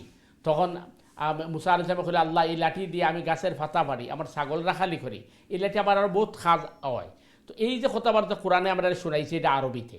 কিন্তু মুসা আলাইহিস সালামের সাথে আল্লাহ কোন ভাষায় কথা হয়েছেন, এর মানে জবাব হইল যে মুসা আলাইহিস সালামের সাথে আল্লাহ হিব্রু ভাষায় কথা হয়েছেন। কারণ মুসা আলাইহিস সালামের ভাষা আছিল হিব্রু। এর কারণে আল্লাহ সূরা ইব্রাহিমের মধ্যে কইছেন, ওমা আরসালনা মির রাসূলিন ইল্লা বিলিসানি কওমি। আমি যখন যে রসুলদের যে সম্প্রদায়ের কাছে পাঠাইছি, তারার ভাষা দিয়ে পাঠাইছি, যাতে নবী এবং রসুলে তারার অন্তরের অন্তঃস্থল মেসেজ পৌঁছাইতে পারেন। সুতরাং মুসা আলাইহিস সালাম এবং বানি ইসরাইলের ভাষা যেহেতু হিব্রু আছিল, আল্লাহ সুবহানাহু তাআলা হিব্রু ভাষায় মুসা আলাইহিস সালামের কথা হয়েছেন। আর কোরআন যেহেতু আরবিতে আইছে, আল্লাহ এটারে আরবিতে কপি করি আমরা গেছে উপস্থাপন করছেন। আশা করি বোন ক্লিয়ার হচ্ছে ইনশাআল্লাহ। জাযাকাল্লাহ। খুবই গুরুত্বপূর্ণ প্রশ্ন ছিল আমাদের বোনের, অনেক সুন্দর সুন্দর প্রশ্ন করেন উনি এবং ইন্টারেস্টিং, এবং যেটা আমাদের জানা দরকার, কিউরিওসিটি অবশ্যই যেটা মহতরম বললেন। প্রিয় দর্শকবৃন্দ, আসলে আপনার প্রশ্ন করবেন, যে প্রশ্ন জাগে এবং আমাদের প্রশ্নগুলো মনে জমি না রেখে আমাদের প্রকাশ করতে পারে, তাহলে সুবিধা। আমাদের অনেক যেটা বলে আমাদের মধ্যে ভুলভ্রান্তি দূর হয়ে যায়, এবং আমাদের মধ্যে শয়তানের যে প্ররোচনা থাকে আমাদের না জানার জন্য, সেটা থাকবে না ইনশাআল্লাহ। এই জন্য আপনাদের যে প্রশ্ন আসে দিনের ব্যাপারে, শরীরের ব্যাপারে, মাসলা ব্যাপারে, নির্দ্বিধায় প্রশ্ন করবেন ইনশাআল্লাহ। আমরা চেষ্টা করবো প্রশ্ন দেওয়ার জন্য। মনে হয় আমরা যে আলোচনায় ছিলাম যে মসজিদে জামাতের সাথে রিলেটেড, সেটা হলো যে আমরা অনেকেই ইমাম সাহেবকে ঠিকমতো ফলো করি না। দেখবেন যে ইমাম সাহেব যাওয়ার আগেই আমরা অ্যাক্টিভ করতে চাই, অনেকে ইমাম সাহেব শেষ করার পরেও আমরা বসে আছি। এই যে ইমাম আসলে শরীয়টা কীরকম, ইমাম সাহেবকে ফলো কীভাবে করবো আমরা, এবং এর গ্যাপটা কীরকম থাকবে, বা আমরা যদি ঠিকমতো ফলো না করি তাহলে কি আমাদের সারার ক্ষতি হবে কিনা? সুন্দর জিনিস আপনি নিয়ে আসছেন এবং এটা আমাদের জানা দরকার। মহতরম, দুঃখিত, আসলে আমরা ফিরে আসবো আলোচনায়, গুরুত্বপূর্ণ আলোচনা একটু বিস্তারিত করবো। দর্শকরা অবশ্যই আপনারা আমাদের সাথে থাকবেন। তারা একটা প্রশ্ন নিয়ে আসি দর্শকের, দেখি কি আছে লাইনে। সময় দর্শক, আসসালামু আলাইকুম, আপনার প্রশ্ন করুন প্লিজ। ওয়ালাইকুম আসসালাম। জি, আপনার প্রশ্ন বলেন বোন। আমার প্রশ্ন হইলো, মানে মরার পরে আমরা ভাই বোনের লগে দেখি কি হইব নি? আমরা কত মানুষে কোন দেখা হইতো না, আবার কেউ কয় আবার দেখা হইতো। আচ্ছা, ঠিক আছে। একটা জনসুরার মাঝে তো নাই ভাই বাইরে দেখে বই বাইরে দেখে ফলাই বকটা মনে হয় মানুষে ইউজ করতে চাই, বাট ওখানে জানতাম তাই একে দেখা হইব নি ভাই বোনের সাথে বকটা। ঠিক আছে, ধন্যবাদ। এই প্রসঙ্গটা অনেক আমাদের এই প্রায় এই প্রসঙ্গে বেশ আসতেছে, যে মারা যাওয়ার পরে আত্মীয় স্বজনের সাথে, বাবা মার সাথে, ভাই বোনের, স্পেশালি ভাই বোনের সাথে দেখা হবে কিনা। অনেকে বলতেছেন যে ভাই বোনের সাথে দেখা হলে দেখা না করে চলে যাবে, এই ধরনের কথা আসতেছে সমাজে খুব বিস্তারিত। জি, জি, আসলে এই প্রশ্নটা আমরা কাছে আরো কয়েকবার আইছে, এটা হয়তো ভুল বুঝাবুঝি হয়েছে। প্রত্যেকের সাথে প্রত্যেকের দেখা হইব, কিন্তু এই যে আয়াতের মধ্যে দেওয়া হয়েছে ও উম্মিহি ও আবি ও সাহিবাতিহি ও বানি, হাসরের ময়দান এত ভয়াবহ হইব যে মায় ছেলেরে বলি দিব, ছেলে মারে বলি দিব, মা মেয়েরে বলি দিব, মেয়ে মারে বলি দিব, বাপে সন্তানরে বলি দিব, খেউ খেউর দিকে থাকাইতো না, প্রত্যেকে ইয়ানফসি হইব। এর কারণে এ কথাটা হয়তো আইছে, কিন্তু বাইর বোনের সাথে দেখা হইতো নাই, এ কথাটা সঠিক নাই। যখন জান্নাতি হইবা ভাই বোন, তাইলে অবশ্যই উভয়ের সাথে দেখা হইব এবং একসাথে থাকবা। তবে ভাই বোনের সম্পর্কটা হইতে হইব যেখানে আমরা আগে ওই সৈয়দনা মুসা আলাইহিস সালামের আলোচনা করছি। মুসা আলাইহিস সালাম আল্লাহরে কইছিল, হারুন আখিশদুদ বিহি আজরি, আল্লাহ আমার ভাই হারুনরে আমার সহযোগী বানাইয়ে দাও। সুতরাং আমরা আমরা ভাই বোনের সাথে ভালো সুসম্পর্ক রাখতাম হইব, তারা আমরা হক নষ্ট করতাম না, তারার লোক বাদ বিহাইভ করতাম না, আত্মীয় স্বজনের সাথে ভালো ব্যবহার করতাম, এটাও ইমানের একটা অংশ। কিন্তু আমরা মধ্যে দেখা যায় আমরা সব কিছু ভালোই করি, কিন্তু আত্মীয় স্বজনের সাথে প্রতিবেশীর যে ভালো ব্যবহার করি না, অথবা যারা গিফট দেয় তারার লোক ভালো ব্যবহার করি, যারা গরিব অসহায় তারার লোক ভালো ব্যবহার করি না, এটা ঠিক নাই। আমরা এই জিনিসটা আমরা লক্ষ্য রাখতাম, ভাই বোন আত্মীয় স্বজন মাতা পিতা প্রতিবেশী সবের লোকে আমরা সুন্দর ব্যবহার করবো, অবশ্যই ভাই বোনের জান্নাতও দেখা হইব যদি উভয় জান্নাতি ওইয়ে থাক হইন। কিন্তু মানে এই কথাটা হয়তো ভুল বোঝা হয়েছে, আল্লাহ আমরা প্রত্যেকের জান্নাতের মধ্যে একত্রিত তৌফিক দান করুন। মোহতারাম, এখানে একটু জিনিস অ্যাড করতে আমার সময় দর্শকবৃন্দ অবশ্যই যারা অনুষ্ঠান দেখে তারা দেখছেন আমরা যে হুকুকুল এবাদত নিয়ে বহু আলোচনা করছি, এবং এটা কিন্তু পার্ট অফ হুকুকুল এবাদত।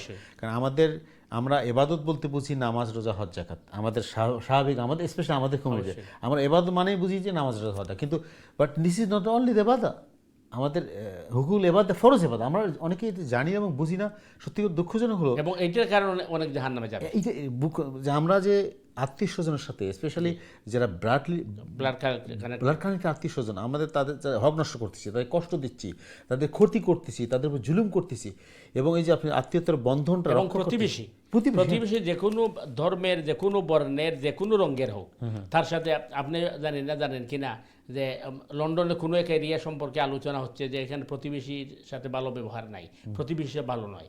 তো এটা তো মারাত্মক জিনিস। আমি যেখানে থাকবো এবং যে কোনো ধর্ম, যে কোনো বর্ণ এবং যে কোনো রঙের মানুষ হোক, তার সাথে তার প্রতিবেশী হিসেবে তার হক আছে। আমার এমন কোনো আচরণ যাতে আমি না করি যেটার কারণে আমার প্রতিবেশী কষ্ট পায়, দুঃখ পায়। খুবই গুরুত্বপূর্ণ। মানে ইসলাম যে একটা মানে ব্যালান্সড রিলিজন, মানে আপনি দেখেন আপনার আত্মীয় স্বজন সাথে ভালো ব্যবহার কথা বলা হচ্ছে, প্রতিবেশীর সাথে ভালো, এবং আপনার যারা ক্লোজ প্রতিবেশী, দূরের প্রতিবেশী, সাময়িক প্রতিবেশী, মানে টেম্পোরারি সবার সাথে ভালো ব্যবহার করছে। মানে ইসলাম, আমরা যারা মুসলিম সত্যিকার বলতে কি আমরা ইসলামকে পরিপূর্ণভাবে ফলো করি না, বুঝি না, সবচেয়ে যেটা আমি বলি সুন্দর বলছি, তা এই জন্য সমস্যা তৈরি হচ্ছে। এবং যারা অমুসলিম তারা আমাদের সত্যিকার মুসলিম হলে, আমরা যদি সত্যিকার মুসলিম মতো অ্যাটিচিউড করতাম, ব্যবহার করতাম বা চলতাম, তাহলে আমাদের দেখেই তারা ইসলাম গ্রহণ করত। দুঃখজনক হলো আমরা নিজেরাই তো মুসলিম না, মানে না ওই যেটা বললাম নামে মুসলিম, গরু খাওয়া মুসলিম, যেটা আপনি বারবার বলছেন আমরা এই যে সালা আদায় করি দেখানোর জন্য, অবশ্যই নিজের নাম করানোর জন্য, অথবা দেখবেন যে আমার ইমান শক্ত আছে কিন্তু সালা পড়ি না। তো এই জন্যে কনফিউশন আমাদের সমস্যা তো আমাদের ভেতরে। যে মোহতারাম আমরা আজ আলোচনায় ছিলাম, প্লিজ। অত্যন্ত গুরুত্বপূর্ণ, এবং মানে আমাদের কমিউনিটি প্রায় মানুষের নামাজ হচ্ছে না এই কারণে। ইমামের ইত্তেবা করা ফরজ। ইত্তেবা বলতে অনুসরণ। আবার এখানে তিনটি শব্দ আরবি, একটাকে বলা হয় মুতাবিয়ত, আরেকটাকে বলা হয় মুসাবিকত, আরেকটাকে বলা হয় আপনার মুখালিফত। ইমামের অনুসরণ আপনাকে করতে হবে, কিন্তু আমরা কেউ মুসাবিকত মানে অতিক্রম করে ফেলি, ইমাম আগে দাঁড়িয়ে চলি, অথবা ইমামের বিরোধিতা করি, এই উভয়টাই নিষেধ।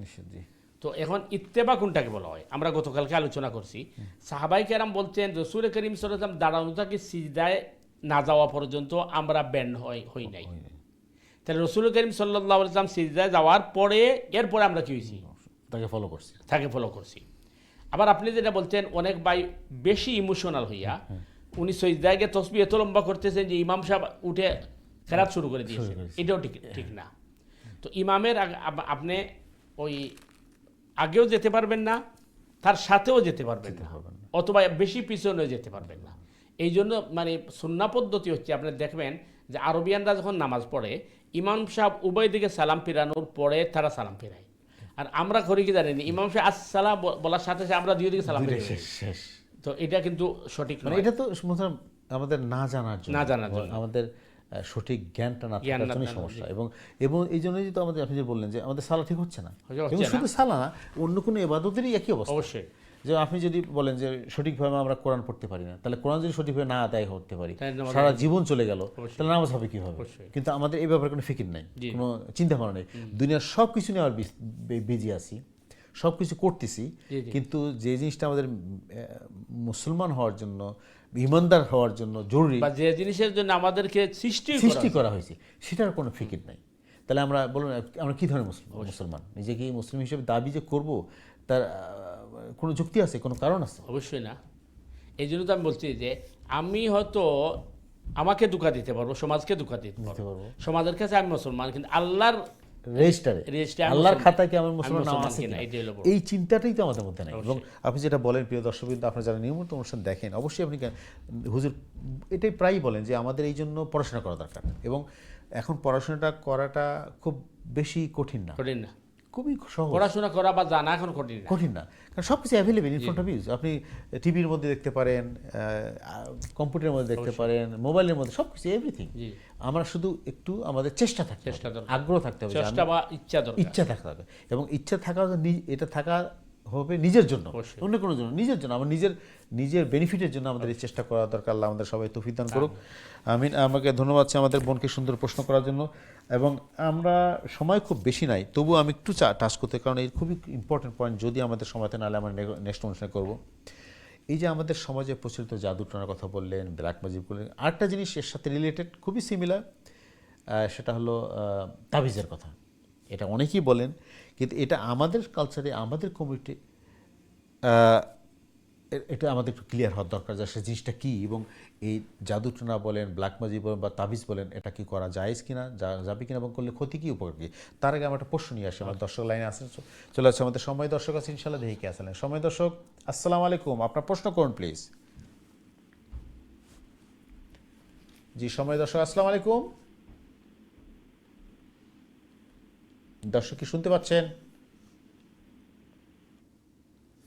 আমরা মনে হয় কলা খাইয়ে পেয়েছি ইনশাল্লাহ। প্রিয় দর্শক, কিন্তু আপনারা দেখছেন আপনাদের প্রিয় অনুষ্ঠান দিনই সমাধান, আপনাদের প্রশ্ন জিজ্ঞাসা মতামত নিয়ে অনুষ্ঠান। যারা প্রশ্ন করতে চান, মতামত দিতে চান, আপনাদের সবাইকে স্বাগতম। দয়া করে প্রশ্ন করবেন সরাসরি লাইনে O203515073, অথবা যারা ইমেল করতে চান ইমেল করবেন সংক্ষিপ্ত আকারে দিনই সমাধান @gmail.com। চলে আসছে আমাদের পরবর্তী দর্শক আছে, দেখি কে আসা লাইনে। সময় দর্শক, আসসালামু আলাইকুম, আপনার প্রশ্ন করুন প্লিজ। ওয়ালাইকুম আসসালাম। জি আমার একটা প্রশ্ন, কোকা, আমি আপনি দয়া করে মুরব্বী আপনি টিভির ভলিউমটা কমিয়ে দিয়ে অথবা মিউট করে আমাদের সাথে ফোনে কথা বলবেন প্লিজ।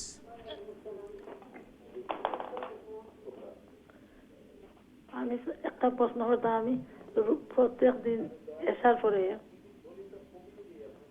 যেরকম আইসি, আমি তোবার 2 রাকাত নামাজ পড়ি আর 2 রাকাত হাজতের নামাজ পড়ি। আমার যেহেতু কোনো অনেক গুণে আশা আছে আল্লাহ পুরা করতা, আপনার কথা বুঝতে পারছি, আবার বলেন প্লিজ। আমি 2 রাকাত তোবার নামাজ প্রত্যেক দিন পড়ি আর 2 রাকাত হাজতের নামাজ পড়ি নকল হিসাবে। এগুলো ঠিক আছে নি? আমার তওবার নামাজ এবং হাজতের হাজত কোন সময় পড়েন? আমি হাজতের সময় সব আচ্ছা, সময় জি। পড়ি। তো ঠিক আছে, ঠিক আছে কিনা? জি ঠিক আছে, জি বুঝতে আমার পারছি। কথা হইলো। ওকে, ইনশাআল্লাহ, আসসালামু জাযাকাল্লাহ খায়রান। আপনি মুরব্বী মানে কষ্ট করে ফোন করছেন, জি মহতরম প্লিজ। জি, আসল বিষয় হলো যে তওবা তো আমরা প্রতি মুহূর্তে করা দরকার, উঠতে বইতে। তো আমরা যদি মুখে ইস্তেগফার করি, এটাও তওবা। আর সালা যেহেতু বড় ইবাদত, আপনি সালাতুল তওবার 2 রাকাত নামাজ পড়েন তওবার উদ্দেশ্যে, আর সালাতুল হাজতের পড়েন। কারণ সালাতুল হাজত মানে আল্লাহর কাছে আপনি সাহায্য চাই না। আর কোরআন আল্লাহ কইছেন, ইয়া আইয়ুহাল্লাযীনা আমানুস্তাঈনু বিস-সাবরি ওয়াস-সালাহ, তোমরা সবর এবং ধৈর্যের মাধ্যমে আল্লাহ সুবহানাহু তাআলার সাহায্য কামনা করো। সুতরাং আপনার দুটোই ঠিক আছে, কোনো অসুবিধা নাই, আপনার পড়তে পারেন, এবং এটা পড়লে আপনার অবশ্যই উপকার হইব। আল্লাহ আমরা বেশি বেশি করি তওবা ইস্তেগফার করার তৌফিক দান করুন।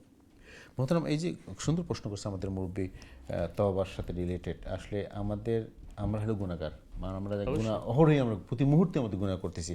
এই গুনাহ থেকে বাঁচার উপায় কি, এবং গুনাহ থেকে পরিত্রাণের উপায় কি? তওবার কোনো সুন্নার পদ্ধতি কি, একটু যেন জানাতেন প্লিজ। সুন্নাহ পদ্ধতি তো হচ্ছে যে, মনে করেন আপনি স্বভাবতই আমরা উঠতে বইতে ইস্তেগফার করব, বেশি বেশি ইস্তেগফার করা।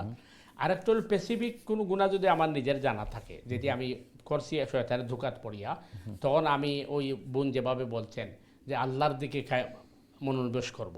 তো আল্লাহর দিকে মনোনিবেশ করার সবচেয়ে উত্তম পন্থা হচ্ছে আমি ভালো করে ওযু করে এরপরে 2 রাকাত নামাজ আদায় করব, আর আল্লাহ সুবহানাহু তাআলার কাছে আমি একেবারে দিল থেকে এই কথা বলবো যে আল্লাহ, আমি যে এই কাজটা করছি এটা আমি অপরাধ করছি এবং না বুঝে করেছি, এবং ভবিষ্যতে না করার সংকল্প করতে হবে। তো এইটি হচ্ছে মানে আসল তওবা, যেটা কবিরা গুনার কারণে করতে হয়। আর যেটা আমাদের ওই কলার বলছেন যে কেউ যদি মনে করে যে আমি প্রতি রাত্রে 2 রাকাত সালাত তওবা পড়বো, আমি গুনাহগার, এটা তো আরও ভালো জিনিস, কারণ নিজের গুনাহগার সাব্যস্ত করা আর আল্লাহ সাহায্য কামনা করা এটা ভালো জিনিস। যদিও কেউ বলতে পারে যে রাসূল করিম সাল্লাল্লাহু আলাইহি ওয়াসাল্লাম তার প্রত্যেক রাত্রে কি করেন নাই, সালাতুত তওবার নামাজ পড়েন নাই, এটা ভিন্ন কথা, কিন্তু রাসূল তো তওবা করতে বলছেন। নফল নামাজে তো কোনো স্পেসিফিক কোনো টাইম বা কোনো সময় নেই, সময় না, আমরা নফল নামাজ যে কোনো সময় যে কোনো পদ্ধতি যত রাকাত ইচ্ছা যত ইচ্ছা পড়তে পারেন। এর জন্য স্পেসিফিক রাসূল সাল্লাল্লাহু আলাইহি ওয়াসাল্লাম নফলের জন্য কোনো নির্দিষ্ট সময় বা টাইম বা কোনো বাধা নিষেধ করেনি। সো নফল আমার চয়েসের সাথে আমরা যখন সুবিধা, এই জন্য বলছি উনি যেটা করতেছেন এটা ভালো হবে কাজ। ইনশাআল্লাহ। দর্শক ধন্যবাদ আছে, আপনার মুরব্বী কষ্ট করে ফোন করছেন, আপনারা যে নফল নামাজ করতেছেন আপনি অবশ্যই করবেন। আমরা চলে আসছি আমাদের পরবর্তী দর্শক আছে ইনশাআল্লাহ, দেখি কে আসা লাইনে। সময় দর্শক, আসসালামু আলাইকুম, আপনার প্রশ্ন করুন প্লিজ।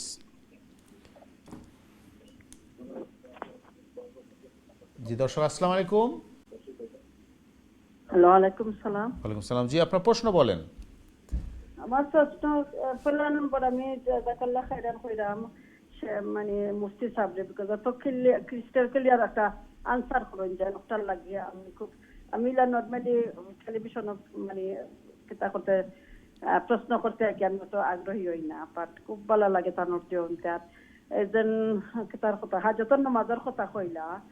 একটা আমি আগে হাজতর নামাজ পড়লে সদকা দোয়া আর হাজতর নামাজ পড়ি, কোনো বিপদ আপদ বা কোনো একটা ভালো জিনিসের ইন্টেনশন বানাই যদি বা কোনো একটা এটা করা ঠিক আছে নি একটা জানতাম চাই। আর আমরা লাগি দোয়া করবো, আমরা বাচ্চা তো লাগি সব মানুষ পেরেশান, আমরা সবে বুঝি কেউ কিছু করি লাইছে বা বদ নজর ই বলাই যথার চিন্তা করি, বাট রুকিয়ার মাঝে গেলেও রুকিয়া কেউ করে একটা লং প্রসেস থাকে, এর মাঝে রুকিয়া করা বাদে আর ও লাগে একটা বিজনেস বানাই দিচ্ছেন, ওলা লাগে কত মানুষের মুখের কথা কি খালি আমার কথা নাই। তা আমি তো তখন পড়ছিও না, বা যারা কয় লাগে তারা গেছে আরো মানে হাসল হয়ে যায় কোনো সময়। তো বুঝলাম না, ওটা তো একটু সুন্দর করে আমরা বুঝাইয়া করতা কি আরো মানুষের উপকার ইনশাআল্লাহ। ধন্যবাদ জানাচ্ছি আপনাকে। ধন্যবাদ আছে, আপনি আমাদের অনুষ্ঠান দেখেন এবং আপনার অনুষ্ঠান দেখেন বলেই আমাদের এর সার্থকতা, এবং আমাদের উদ্দেশ্য হলো আমরা সবাই মিলে দিনকে বুঝবো, শিখবো। এবং মহতারাম আমাদের অনেক কষ্ট করে আমাদের স্টুডিও এসে আমাদেরকে কোরআন হাদিস শেখাচ্ছেন, মাসলা মাসালা শেখাচ্ছেন, এটা আমাদের উপকার হচ্ছে। এবং আমরা চেষ্টা করবো নিজে অনুষ্ঠান দেখবো, আত্মীয় স্বজন বন্ধু বান্ধব সবাইকে দেখার জন্য আমন্ত্রণ জানাবো, যাতে আমরা সবাই মিলে আল্লাহর প্রিয় বান্দা হতে পারি ইনশাআল্লাহ। জি মহতারাম প্লিজ। জি জাযাকিল্লাহ, আপনার সুন্দর মন্তব্য লাগি। আসলে মানে আমরার কোনো যোগ্যতা নাই, আল্লাহ সুবহানাহু তাআলা তৌফিক দিলে আমরা চেষ্টা করি যে সঠিক কথাটা বলার এবং আপনি যেটা হয়েছেন ক্লিয়ার আনসার দেওয়ার আমরা চেষ্টা করি, এবং এটা আল্লাহর রহমত, হাজা মিন ফাজলি রব্বি, এটা আমার কোনো যোগ্যতা নাই। নাম্বার 2 হলো যে আপনি যেটা কইছেন যে আপনি মানে বিভিন্ন ধরনের বলা মুসিবত থেকে বাঁচার লাগি আপনি সাদাকা করেন এবং আপনি সালাতুল হাজতের নামাজ পড়েন, এটা উত্তম একটা পন্থা। আল্লাহ রসুল সাল্লাল্লাহু আলাইহি ওয়াসাল্লাম সাদাকাতু তারুদ্দুল বালা, যে সাদাকা খয়রাতে বলাও মুসিবতরে দূর করে। সুতরাং আপনি যদি সাদাকা করেন যে আল্লাহ কোনো বলা মুসিবত থেকে আমার হেফাজত রাখিও, এটা অত্যন্ত নেকির কাম। তবে এরপরেও যদি আপনার মানে সাদাকা করার বাদে ওই তোবার আল্লাহ না করুক, যদি কোনো বলা মুসিবত আই হয়, তাহলে বুঝতে হবে এটা আমার লাগে আল্লাহ পরীক্ষা আমার ফেলাইছিল, ভুল ধারণা সৃষ্টি না করা। 2 নম্বর হইলে আমরা একটা জানি মান্নত যদি কেউ করে আল্লাহর নামে মান্নত পুরা করা তার উপরে ওয়াজিব, কিন্তু মান্নতের মাঝে কোনো সওয়াব নাই। আল্লাহ রসুল সাল্লাল্লাহু আলাইহি ওয়াসাল্লাম সাহাবায়ে কেরাম জিজ্ঞাসা করলেন, ইয়া রাসূলুল্লাহ, মান্নত যদি সওয়াব না থাকে তাহলে মানুষে মান্নত করে এখানে। আল্লাহ রসুলে কইলা যে কৃপণে পয়সা বাহির করে না, তখন আল্লাহ তার উপরে মুসিবত ফালাইন, আর ওই সময় তার ইচ্ছায় না অনিচ্ছায় করে কিন্তু আল্লাহর লোক কন্ট্যাক্ট ব্যবসা করে, অর্থাৎ হয় আল্লাহ ও কাম হইলে অত টাকা দিব। সুতরাং মান্নত সওয়াব নাই। আর এমনি সাদাকা এটা উত্তম জিনিস, আপনি যেটা কইছেন যে সবসময় সাদাকা হররা বিপদ আপদ মুসিবত থেকে বাঁচাইবান লাগি, আল্লাহ হেফাজত করতে আমরা প্রত্যেকরে, মানে বিপদ আপদ মুসিবত ছাড়া কোনো মানুষ নাই। নাম্বার 2 হলো যে আপনি যেটা কইছেন যে রুকাইয়া করাত গেলে অনেক লং মানে প্রসেসিং এবং অনেকটা দেখা যায় এটা বিজনেস হয়ে গেছে। এই জিনিসটা আমরা মানে কোনো এক সময় আমরা আলোচনা করবো। আজকে ব্ল্যাক ম্যাজিক থেকে যেহেতু প্রশ্নটা আইছে আমরা এক সময় মতো আলোচনা করবো। মানে এই যে আপনার তাবিজ এবং আপনার জাদু টুনা ব্ল্যাক ম্যাজিক এবং রুকাইয়া এগুলা কি, আসলে আমরা বুঝার বিষয় হইলো রুকাইয়া বলতে আল্লাহর রসুলে কইছেন আমার রুকাইয়া আমি করতাম, আল্লাহ রসুলে তার রুকাইয়ার বিজনেস খুলছিল না। আমরা তো আল্লাহ রসুল সাল্লাল্লাহু আলাইহি ওয়াসাল্লাম কিন্তু মদিনা মসজিদ নববীর মাঝে সব লইয়া বইতে পারতা যে আও তোমরা আমি ফানি পড়া দিব আরও কি দিব। আল্লাহ রসুল এটা বিজনেস করছেন না, আল্লাহ রসুল আমরা শিখাইয়া দিছেন তুমি এই আমল করিও, কিন্তু আমরা এটারে বিজনেস বানাই দিছি। যাই হোক, এটা আমরা দীর্ঘ আলোচনা করবো সময় সুযোগ মতো। তো আসল বিষয়টা হয়েছে যে আপনি যেটা আমল কররা, যে সদকা খয়রাত কররা আল্লাহ এই বলা মসজিদ থেকে হেফাজত করার লাগে, আর পাশাপাশি সালাতুল হাজত আপনি কররা, এটা সুন্দর জিনিস। আল্লাহ সুবহানাহু ওয়া তাআলা আমরা প্রত্যেকরে দুনিয়াবি উখরবি আসমানি জমিনি তাকদির বালা মুসিবত থেকে হেফাজত রাখুক। আমিন আমিন, জাযাকাল্লাহ খাইরান। আমরা ধন্যবাদ যাচ্ছি আমাদের সম্মানিত দর্শককে সুন্দর একটা প্রশ্ন করার জন্য, এবং এই জীবন ঘনিষ্ঠ জিনিস। আমরা এটাই বলি যে আমরা চেষ্টা করব এই প্রশ্নগুলো করার জন্য যেটা আমাদের দৈনন্দিন জীবনের সাথে এবং সমাজের মধ্যে এই বেমার আছে আছে মানে কি, মানে এটা বেধির মতো। এই যে আপনি যেটা বলেন জাদুটোনা বলেন, ব্ল্যাক ম্যাজিক বলেন, তাবিজ বলেন, এরপরে এই যে এখন যেটা রুকিয়া শুরু হয়ে, মানে অনেক কিছু আমাদের সত্যি কথা কি, স্পেশালি আমাদের কমিটি আমরা ওই যেটা সময় দর্শক বলছেন, এত বেশি সমস্যা আমরা জড়িত, যখন একটা সমস্যায় পড়ি, বিপদ আসে পড়ি, বালা মুসিবত থাকবে, এটা তো আমাদের পার্ট অফ লাইফ। অবশ্যই। তা আমরা এখন এই জীবনের সাথে সম্পৃক্ত জিনিসগুলো আছে, এইটাকে আমরা মনে করি যে বিপদ থাকবে, আল্লাহ পরীক্ষা করতেছে, মাথা থাকলে ব্যথা থাকবেই। যেটা মোহতারাম বলছেন, আসলে চেষ্টা করবো আমরা একটা অনুষ্ঠানে এবার বিস্তারিত আলোচনা করার জন্য। ইনশাল্লাহ আপনারা অবশ্যই দেখবেন, আপনারা নিজে দেখবেন, আত্মীয় স্বজন বন্ধুকে দাওয়াত দিবেন। আজকে আমরা একদম শেষ, আর কোনো প্রশ্ন নিতে পারবো না, আমরা দুঃখিত প্রিয় দর্শকবৃন্দ। যাওয়ার আগে আমরা সম্মানিত আমাদের মেহমানের সংক্ষিপ্ত একটা সমাপনী বক্তব্য নেব, প্লিজ। জাযাকাল্লাহ খাইর। বারাকাল্লাহ। আসসালামু আলাইকুম রহমতুল্লাহ বারকাত। সম্মানিত দর্শক ভিউয়ার ভাই বোনেরা, আপনারা প্রোগ্রাম দেখছেন এবং প্রোগ্রামে আপনার প্রশ্ন করছেন, পরামর্শ দিচ্ছেন, অভিমত দিচ্ছেন, এর কারণে আমাদের এই প্রোগ্রামটা প্রাণবন্ত হচ্ছে। আমরা আশা করব এই প্রোগ্রামের মাধ্যমে যদি কারো উপকার হয়, এটা আল্লাহ সুবহানাহু তাআলার খাস রহমত, এবং এটা আমরা আশা করব যে আল্লাহ সুবহানাহু তাআলা আমাদের ভাই বোনদেরকে সঠিক বিষয়ে জেনে সঠিকভাবে আমল করার চেষ্টা করা। এবং কোরআনে কারিমে আল্লাহ সুবহানাহু তাআলা ইরশাদ করেছেন, ফাসআলু আহলায যিকরি ইন কুনতুম লা তা'লামুন, তোমরা যা জানো না, যারা জানেন তাদেরকে জিজ্ঞেস করো। যেমন আমাদের একজন রেগুলার কলার বোন যিনি বলতেন যে প্রশ্নের মধ্যে আমার ভুল হলে আমাকে ক্ষমা করবেন। ভুল হতে পারে, মানুষ মাত্র ভুল হয়, আমি যে ভুলের ঊর্ধ্বে এমন নয়। সুতরাং আপনারা প্রশ্ন করবেন, তার কারণ হচ্ছে যে প্রশ্ন না করলে আনসার পাওয়া যায় না, আর অনেক সময় প্রশ্নর আনসার না থাকলে মানুষ বিভ্রান্ত হয়। আমরা জানি ফিতনার যুগে বসবাস করছি, এমন কিছু প্রশ্ন উত্থাপন করে ইসলাম বিদ্বেষীরা, যার কারণে আমাদের অনেক যুব সমাজ বা আমাদের ইয়াংস্টার যারা অনেক সময় বিভ্রান্ত হচ্ছে। সুতরাং আপনাদের প্রশ্ন নিয়ে আপনারা আসবেন, এবং আমরা চেষ্টা করব আল্লাহ সুবহানাহু তাআলা যদি তৌফিক দান করেন, তাহলে আমরা সঠিকভাবে কোরআন এবং সুন্নাহর আলোকে আমরা প্রশ্নের সমাধান দেওয়ার জন্য আল্লাহ সুবহানাহু তাআলা আমাদেরকে সঠিকভাবে বোঝা এবং আমল করার তৌফিক দান করুন। আসসালামু আলাইকুম ওয়া রাহমাতুল্লাহি ওয়া বারাকাতুহু। ওয়া আলাইকুম আসসালাম, জাযাকাল্লাহ খাইরান। আবার ধন্যবাদ আমাদের সম্মানিত মেহমানকে আপনার এই মূল্যবান সময় আমাদের দেওয়ার জন্য। প্রিয় দর্শকবৃন্দ, আমরা আজকে বিদায় নিচ্ছি। যারা শুরু থেকে অনুষ্ঠান দেখছেন, প্রশ্ন করছেন, মতামত দিয়েছেন, এবং যারা রেগুলার আমাদের অনুষ্ঠান দেখেন, আপনাদের শুকরিয়া। এবং আমরা আল্লাহর কাছে দোয়া করি আল্লাহ আমাদের সবাইকে তৌফিক দান করে সুন্দর জীবন, কোরআন হাদিস থেকে শিক্ষা নিয়ে আমাদের জীবনকে সুন্দর করার জন্য। আজকে বিদায় যেটা বরাবর বলি, আল্লাহ আমাদের সবাই সুস্থ রাখুন, সহি সালামত রাখুন, দিনের পথে রাখুন, এই প্রত্যাশায় আজকের মতো বিদায়। আসসালামু আলাইকুম রহমতুল্লাহি ওয়া বারাকাতুহু।